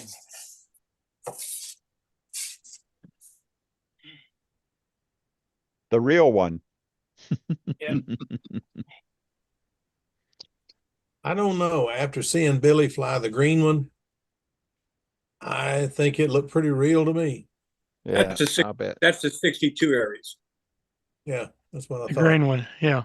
This I'm one about here 60. was won more events, right, Bob? What's that? The 59 won more events than the 62. 62 never won anything from him. He never flew it. He gave it to Eddie Kammerer. The quick story behind that was he started to develop that airplane after meeting with Hyde Johnson, and Johnson said he could develop a stronger stunt motor, and Billy wanted to go a little larger in size to accommodate the power. Hyde refused to do the engine the way Billy wanted it done, and he already had the airplane built, and he figured it was too big for a Box 35, so he gave it to Eddie Kammerer, and Eddie Kammerer repainted it and called it the Apollo, and he flew it at the Nats in 65 or 60. What engine did he put in it then? Did it end up with a Fox? He put a 35 and it worked okay, but not like, but Billy, Billy, there's only one correct amount of horsepower, way too much. Well, I was going to say I never imagined that he did much with it because he was building the Super Aries series, not much longer after that. But after the Army, he went right to the Super Aries. Yeah. So. And what year was that? What year was the Super Aries?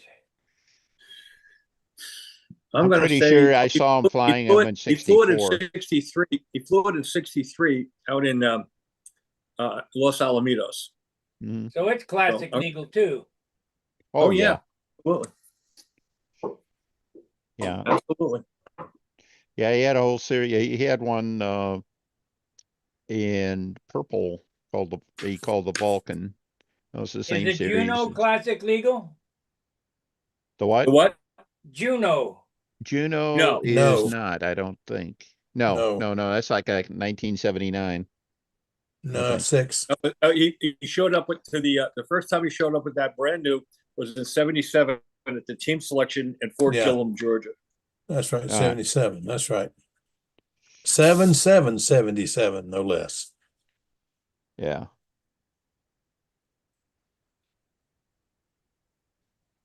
All right. That's the year Bob had the squash Genesis there. he couldn't get the engine. I had the what there? The busted Genesis, the one you won the Nats No, with. no, that was not the Genesis that got busted. That was a brand new Genesis that's only used at that contest. No, you flew a brand new one. Yeah, But you I had didn't the have squash. I didn't have the other one with me at all. You sure? I'm positive. I thought I remember the seeing reason it. is we went when I went to that contest in my father's Matador station wagon with Billy Simons, Gene Schaefer, both with airplanes, flight boxes, and suitcases, and Rennie Meechin as our coach, and he had his suitcase too. It was 4 of us in the car, 3 airplanes, flight boxes, suitcases. There was no room for anything. Yeah, I believe that. Yeah. Well, I don't know why I remember seeing that plane, but he couldn't get the Juno to run properly. He was having tank problems. So he had Randy Hancock with him, who was really good at making tanks. So he handcuffed Randy to the desk at the motel and fed him ho-hos. Randy was really into ho-hos. And he made him like a dozen different tanks, probably more like 4 or 5. But he finally got it to run decent.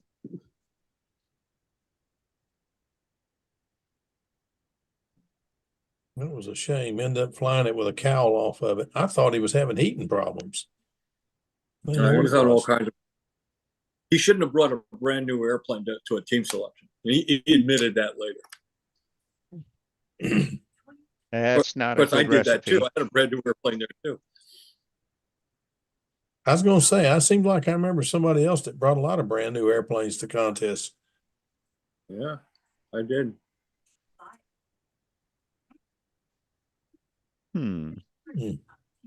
I thought I was bad at buffing out airplanes, at the nationals through the week before the appearance pointing, until Jose Modesto a few years ago. He shows up at a nationals with a brand new airplane. The flaps and elevators weren't even in yet. He didn't have the hinges in yet, so he stuck the hinges in loose, took it to appearance points, glued them in that night, flew it the next morning, and missed making the top 20 by about 2 points. Oh, good grief! Good grief! Nothing like being over practiced, huh? How about it? Well, that's nothing like being over practiced. So yeah. Yeah, well. Crazy stories. Well, that's why this sport's so much fun. That's it. I mean, where else can you spend an entire night cutting out ribs one at a time? Yeah. Zip, zip. Yeah, but where else?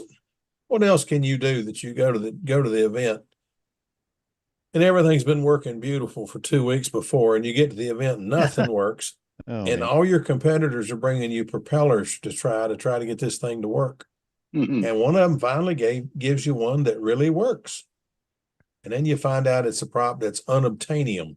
Of course.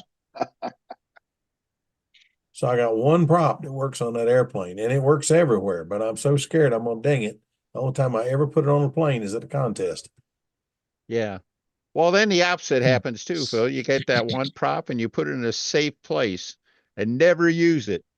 Yeah, forget to use it. Yeah. Well, never use it because oh my God, it's too precious. I gotta wait till everything's just right. I use it. So yeah. I use it, but I'll tell you, it's the only one I got.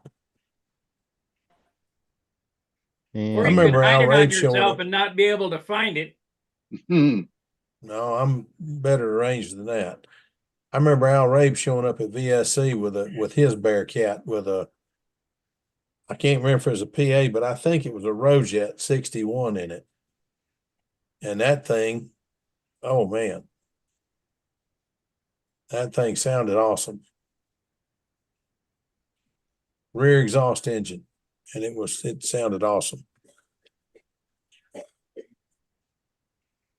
Had that Eagle and the big wing tanks, big wing tips, whatever they are, plates on the end, whatever, and painted it like an eagle. It was a cool looking airplane. Was that the Rare Bear? No, it was an aerobatic airplane. Rare Bear is a race airplane. Critical Mass, maybe? Critical Mass. No, Critical Mass was a Sea Fury. Yeah. Well, his original Bearcat in '69 had some kind of a wingtip fence on it. I Yeah, think was and representative painted of with the full size. It was painted like some kind of a eagle or something like that. And I think it was same thing. The one he took to VSC was a reproduction of that airplane. I can Okay. remember the guy's name. It was a professor from Princeton who owned it. Yeah, And Okay. he was Wow. killed in it after about a year, I think. yeah. Mm. Trying to do something they told him it wouldn't do, he couldn't do, and he tried to prove he could, and he didn't. Mm-hmm. If I ever built a Bearcat, I'd do it in the Fornov scheme, which was bronze. Mm-hmm. Yeah. I have long thought about doing one and doing it in Corky Farnoff scheme.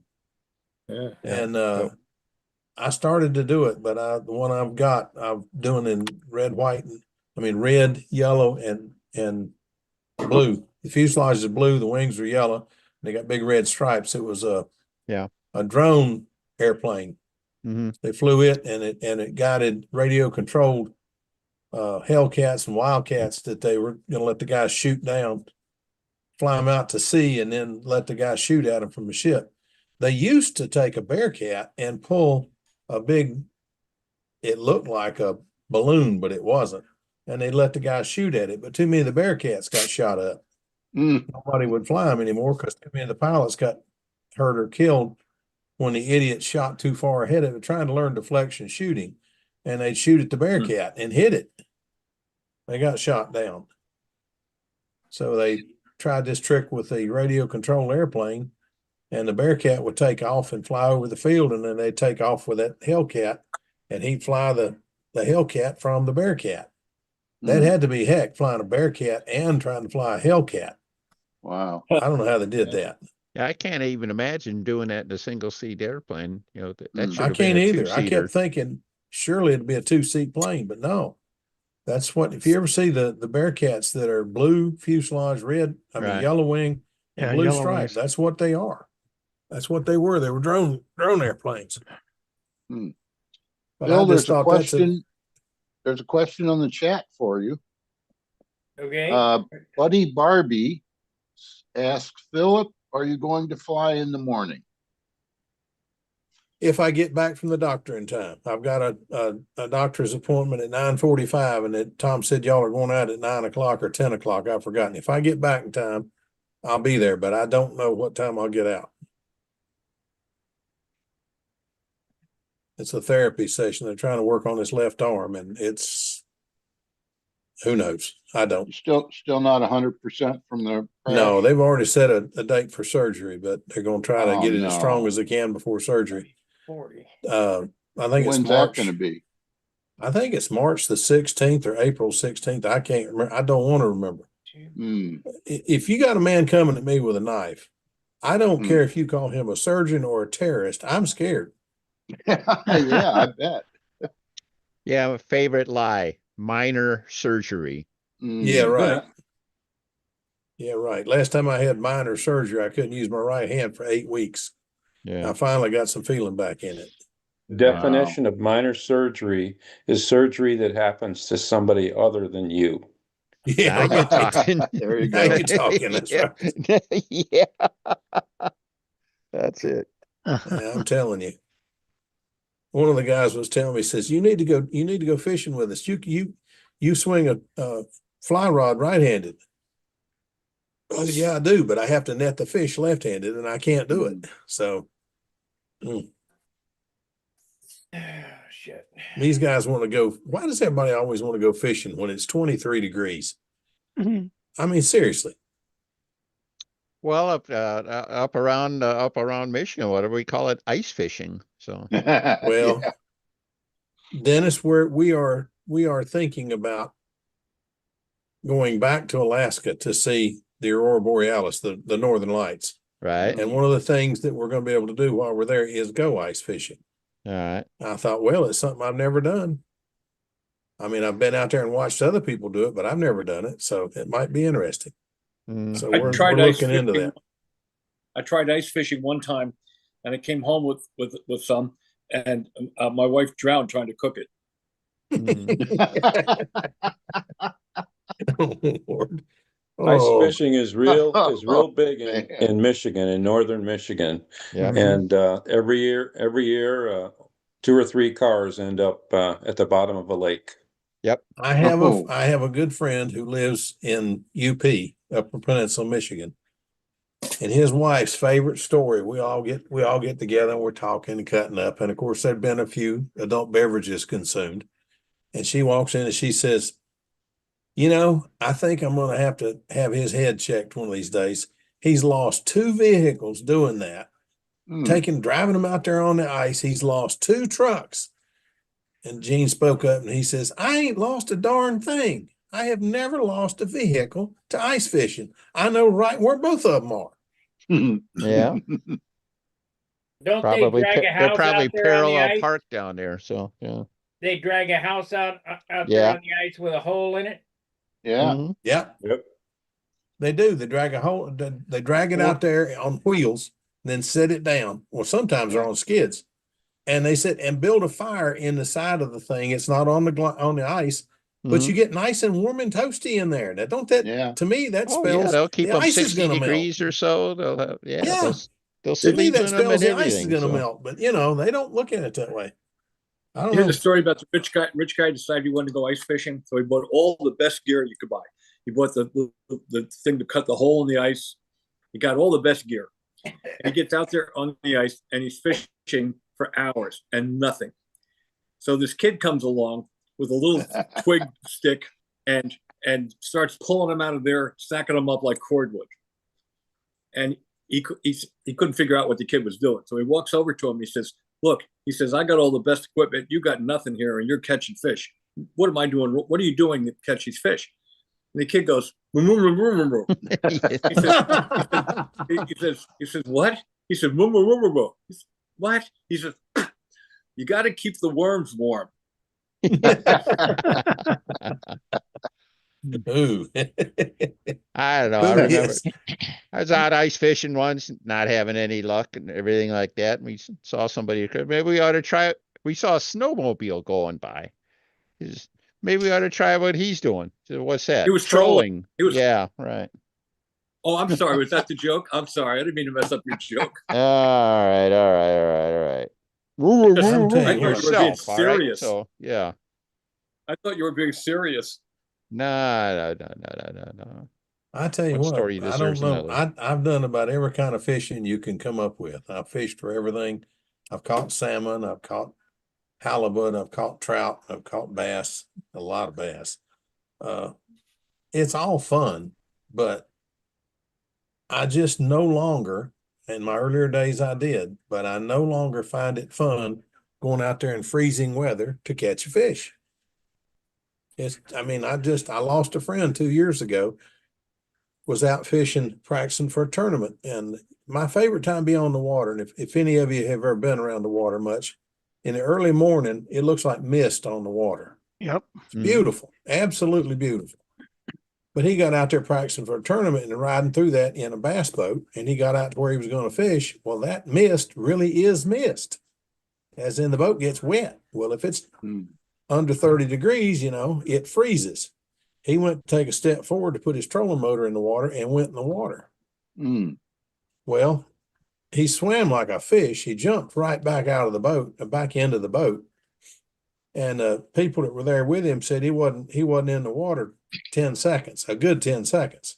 Because he's an old Navy SEAL. He just grabbed the side of the boat and jumped back up in the side of the boat. The guys there with him, one of the guys grabbed him and jumped in the boat with him and headed back for the dock fast as they could go. The guys in the other boat called the ambulance. Called for an ambulance. They met him at the dock, said it wasn't 10 minutes. They got him in the ambulance and they did everything to warm him up. They thought he was going to make it, but his internal organs had gotten too cold and we lost him. And I said then, we were out there practicing too, and I said, that's it, I'm done. If it's below 35 degrees, I'm staying home. And I have done that from then on. We'd rather go out and die trying to fly stunt in this weather. Well, the guys are going out in the morning. I'm hoping to get home in time to go with him, but I'm not holding out a whole lot of hope because I remember what I've got to do tomorrow. Now I've got to do the whole route tomorrow, and that's usually it's an hour and a half, starting at like 9:45. So it'll be. I doubt I make it. I'll take the stuff and get ready, but I doubt I'll make it. Oh Lordy. That, and the fact I'll be flying a Slimer tomorrow, so I'm not going to charge a bunch of batteries. I'm just going to get stuff ready and take it.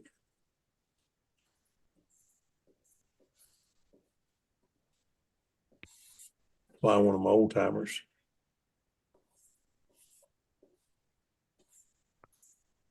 Bob, you look like Smiling you've there, done that Bob. before, brother. But that, Yeah, You a look few like thousand you've done that before. few thousand times. Yeah. Done that before too. It dropped it. Oh Lord. I got a good friend who one of my favorite stories on him is that he was getting ready for work, but he got up early and he's working on the tail to a you name it, or some of you know it as a trident, but you name it. And he said he got the rudders on it and it was covered and he was sanding it down. He painted it the night before. He got it and he sanded it and he was so proud of it. He put it together and he put another coat of dope on it right quick and hung it on the on the closet door. Laid it up on the closet door to dry. He was getting ready to go to work and grabbed the door and slammed it. Oh, Oh, I tell you what, he was telling that, he says, I do this crap for therapy. Yeah. Wow. Wow. Oh, Yeah. me. Yeah, Oh, well, Lordy. I don't know why He is a great guy. He's the I'm guy having that a got bunch me of to do my internet first trouble. outside loop. Do what, Dennis? I'm having internet trouble here. You guys keep freezing up on me. I don't know if we got a heavy load going on here or not. So I think I'm going to bail on you here or see if I can figure out what's going on. This is my new laptop. I don't know anything about it. I just went to plug an RJ5 internet cord into it, and it does. Yep, he just froze. Yeah. Yep, he froze again. Mine's freezing over me too occasionally. All righty. Take care, guys. Yeah, Take the care, internet- Dennis. See you, Dennis. The internet is being attacked by bots. All By of it. what? By By what? spiders, bots. Uh, They're doing a DDoS attack, denial of service. And it's not just Stunt Hangar. I mean, they had Stunt Hangar about locked up.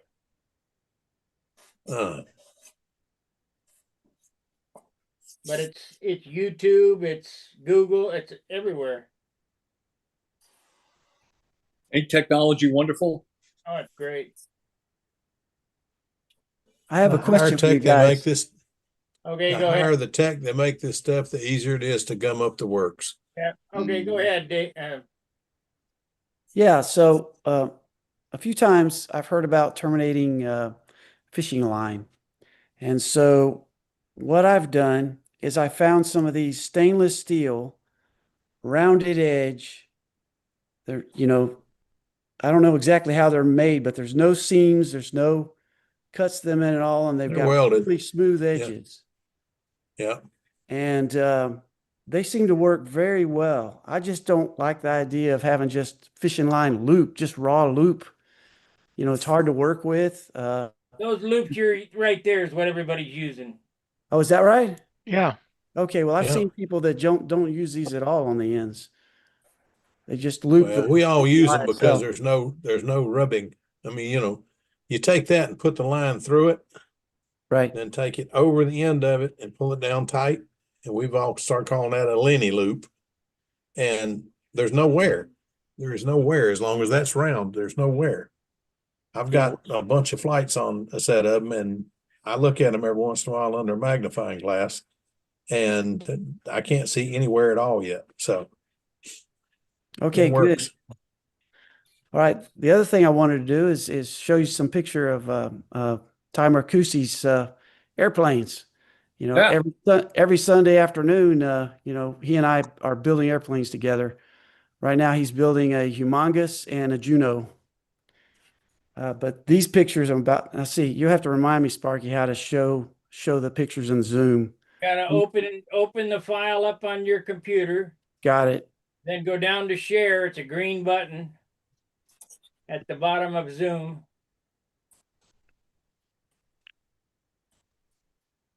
On the bottom, let's see. Yeah, take your mouse cursor. Yeah, I see it. I have to go big. I had small screen, and you have to go big to get the share button. Hit that button and then select the picture you want to share. Okay. Right, share. Okay. Let's see. Look at that. That's some paint scheme. Yeah, that was a tough one. He said he calls that the Harlequin paint scheme. We're looking at your desktop. You don't need to select the desktop. You need to select the picture. Yeah. Okay. There. What is this thing? Is requesting to bypass the system private window put in this. Some kind of warning message. I'm just going to move it out of the way. Anyway, yeah, let me go to the next one. Okay. Like old Ty's still getting her done. He is, guys, in great shape. He's still flying. He enjoys building. Here we go. I bet it's been 10 years since I've seen him, but he's a fun guy to be around. He sure is. Okay, there's another one. There you go. Okay. Let's go to the next one.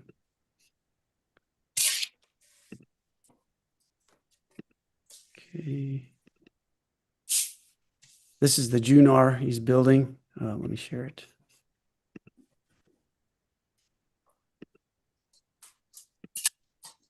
This was a while back. Juno, not a Junar. Yeah, I'm sorry. Juno. Yes, Juno. Yes, he's much further along than that right now. So I'm learning a lot from him. Let's see. Say hello to him for me when you see him.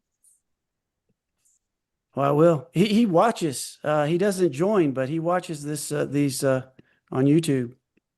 Well, if he's on there, hello there, Ty. How you doing? Yeah, he'll get the message. Let's see, let me share this one. Nice man. Yes. He is a nice guy. Okay, this is a Magnum that pretty. he's painting for me. And so we found a box that he had that had a picture on it of a Magnum. And so he followed that exact paint scheme. Mikey Pratt would be proud. Yeah. And this particular one was built by Tom Morris. Oh my. Yeah. I've got two I of remember them. the history on that one. Yeah. And I'm going to put I was able to find a Tom Lay Super Tiger 51. And so that's what I'm going to put on it. But I'm not a good flyer yet. So this was going to sit up on the rack for a long time until I learn how to fly good. The 51 don't have enough power. I got a Tom Lay 60. Oh, okay. Yeah, I think I heard you mention that on one of your videos. Yeah. The original had a 40, I think. Yep. I had one years ago, in the late, maybe it was early 90s, maybe 89, I thought. It had a 40 in it and took the 40 out and put the 60 in it, like night and day difference. Okay, let me go to the next one. Yeah, this is the one that he wanted me particularly to show to you, Bob. Yeah.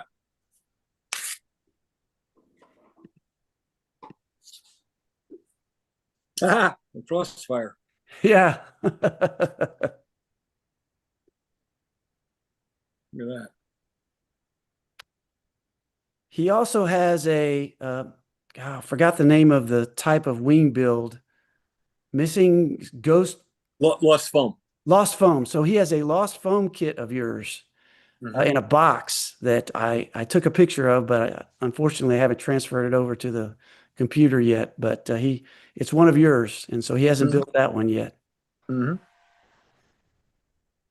Let's see, remember one first time I think I ever met him, and I mean I met him, but first time I ever sat down and talked with him was at a party. I think it was at Keith Trossel's house, and he and his wife were sitting there, and I just kind of walked over and sat down, and we had a great conversation. Really nice guy. Yeah, he is. He's got a lot of. He was in the Navy for 20 years. Yeah, and he's got a lot of Navy stories. he's a really good guy. Yes, he is. Let's see if I've got another one here. I thought I had one. Yeah, there it is. Felt so bad when he lost his wife. Oh, yeah. That's a tough one, let me tell you. Yeah, sure it is. Okay, here's another one. Okay, there it is. Oh, look at that. Magna Plus. Yeah, I don't have a picture of the humongous that he's working on, but I'll get more pictures on here and show them. So that's pretty much all of them. I've got a shoestring, a built-up fuselage shoestring that we're working on as well, and I'm also building a Carl Goldberg Vector RC, which is an ARF. And so I've got that one's probably about 80% done. I've been putting monocoat on it. I got to put the servos in and get all that together. So I got to, both he and I both have a lot of different planes that we're working on right now. And of course, every time I crash, I have to go back and repair those. And so I just repaired my smoothie. I crashed it. And so I'm looking forward to start flying that one again. All right, that's all of it. That looks good, man. Thanks, Joe. That was a great show. Yeah. Yeah, I'd like to get him on the hangout, but he really doesn't want to do that right now. But he is pretty much every Monday and Friday he watches the hangout. So if you guys mention him, he definitely is going to hear it. Big Joe, you need to come to some contests this summer. That's cool. Yeah, that's right. Last contest I saw him at was Paducah. Yeah.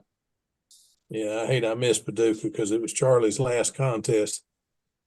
I really wanted to be at that one, but I had something else I had to do that weekend. Sparky, is my video locking up every now and then? No, I haven't seen it. I noticed it. Okay. I got a little how-to we're going to do here. Nice. How-to. If you notice, if you get that big, Should have started earlier. get that large. Okay, here we go. Okay, so now what 049 I've wing. done is I got the tail all laid out where I'm going to cut. And that first line from back of the leading edge of the stabilizer, that's the trailing edge of the stabilizer, which is going to have a 1/4-inch cap. And the other line is the leading edge of the elevators, which will have a 3/8-inch cap. So it's a 5/8 of an inch. Both sides, I have it marked. And I have it so I can cut the elevators. You are locking up now. Apart. Yeah. All right. So hopefully this won't lock up too much. What I'm going to do now is I'm going to cut the elevators clear of this.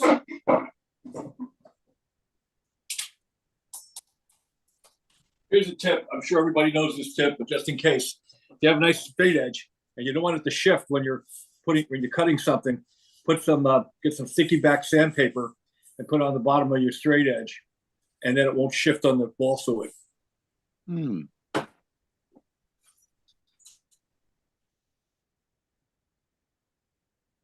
Take our little handy dandy. I'm locked up again. Okay. That little number 11 blade knife. And first thing I'm going to do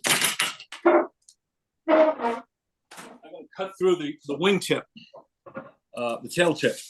I got to cut through that. That's hard to actually cut through with the knife blade. So I cut just inside that line with the zona saw, being careful to keep the zona saw straight up and down. And I cut right through the tip. In places. Do the same thing on the bottom.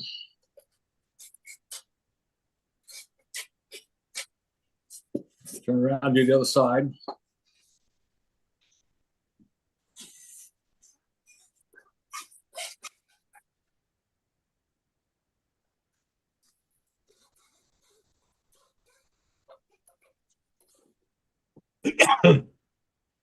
Huh? Am I locking up? No. Nope. Mm-mm. Okay, so now I'm going to cut the elevators clear. Now what I do is I do an angle cut because I don't want to cut into the foam. I want to leave as much foam surface as I possibly can for gluing surface. So I angle the knife forward. So I come out with a little triangle, a pyramid type piece when I'm done cutting them out, and I can sand that down flush. I line it up, cut it at an angle.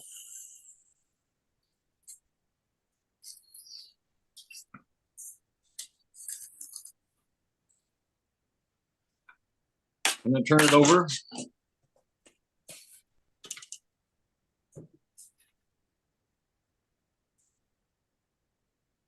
Line it up.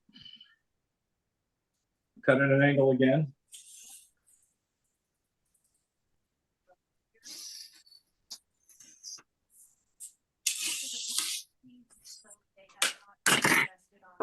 That separates the elevators. And if you notice, it's like a little, the foam is still proud of the cut. So then you can take a piece of, I take permagrit. I've got these long permagrit bars.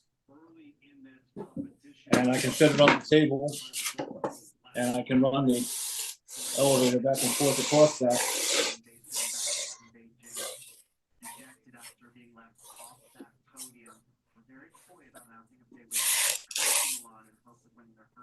When I go to the other side, which is a finer grit,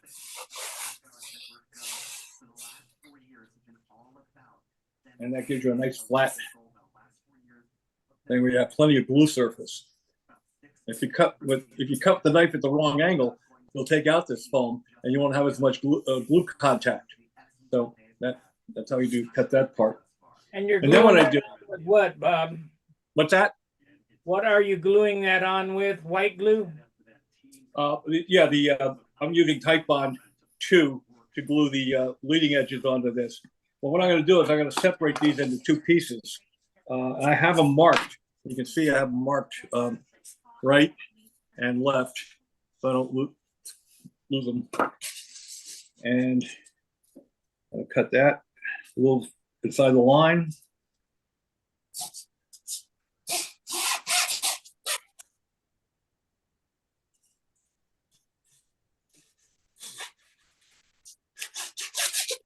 Take that piece out, and then sand that.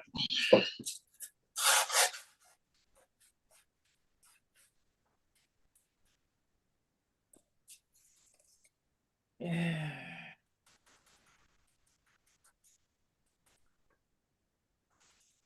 Now when I cut, so they're ready now to have the leading edges put on them. Now when I cut this other one, I do the same thing, but I cut the opposite direction, obviously. I cut now with the angle going this way. And you're going to see something pretty cool, because I sister a piece in here underneath the sheeting, an extra a trailing edge piece, like a sistered spar. And you'll see that in a second here.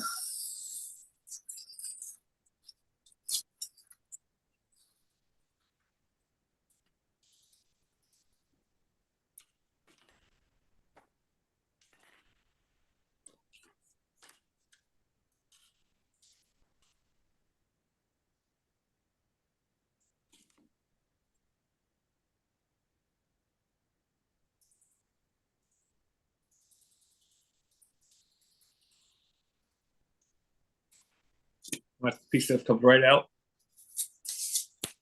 That. Now, if you notice,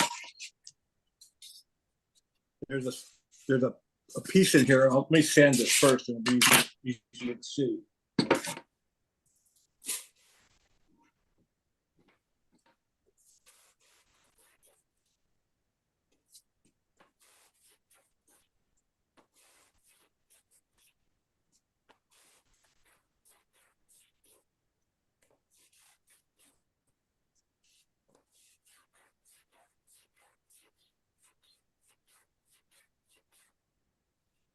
Now, if you look in there, you see that there's a piece of balsa wood that's sistered in. So when I put the trailing edge piece on, it'll butt up against that, make a double thick trailing edge piece. The reason for that is if you're using a horn that goes straight down, when you get down elevator, you have to cut clearance in the trailing edge, the bottom of the trailing edge of the stabilizer, so that that horn doesn't hit. Well, that takes out some of the strength. So if you put a sister piece in there and glue the trailing edge to that, it gets the strength back. These things are like girders. You'll never bend them. It also has an 1/8 inch basswood spar up in the center with a balsa cap on it. So that's a pretty strong little piece. So that's my how-to for the evening. And how much does that stabilizer end up weighing when it's all finished with the horn and hinges? The whole elevator, stab elevator? Well, Yeah. it depends on the size. I mean, this is a fairly large one, probably about 2.5, 2 3/4 with everything, with hinges and horn and retainers and everything. Probably 2.5 to 2 3/4 ounces all up. When you say large, how large is that? What's the span of that? Well, this is a 26-inch span, but it's very wide. It's going to be 4.5 inches wide. Mhm.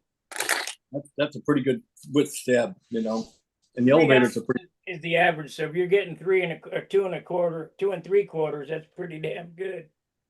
Yeah, that's pretty light wood I have. So I just kind of make sure that when I sand this, that cistern piece is flush with the back of the stabilizer, and then I'll glue on a trailing edge piece later tonight.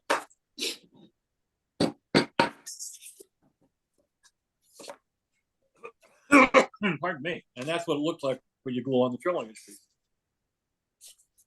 Yep. So that's my little how-to for the evening. All right. Well, that brings us to after 9 o'clock. It's time for us to sign out of YouTube. If you're on YouTube watching, I really appreciate you watching. We do this between 7 and 9. And if you're a member of Stunt Hangar, and on this forum, you can always stay for the after party. I usually turn this over to Gary, and he shuts it off whenever he gets ready to. So be sure to like and subscribe. I'm 13 away from 5,000. Yep, Wow. 13 away from 5,000. And I'm going to go to content. Pretty good. Really. All righty. We'll see you guys tomorrow. Fair winds, tight lines. See ya.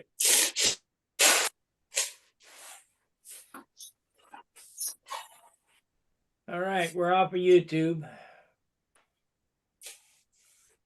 Yeah, I've got a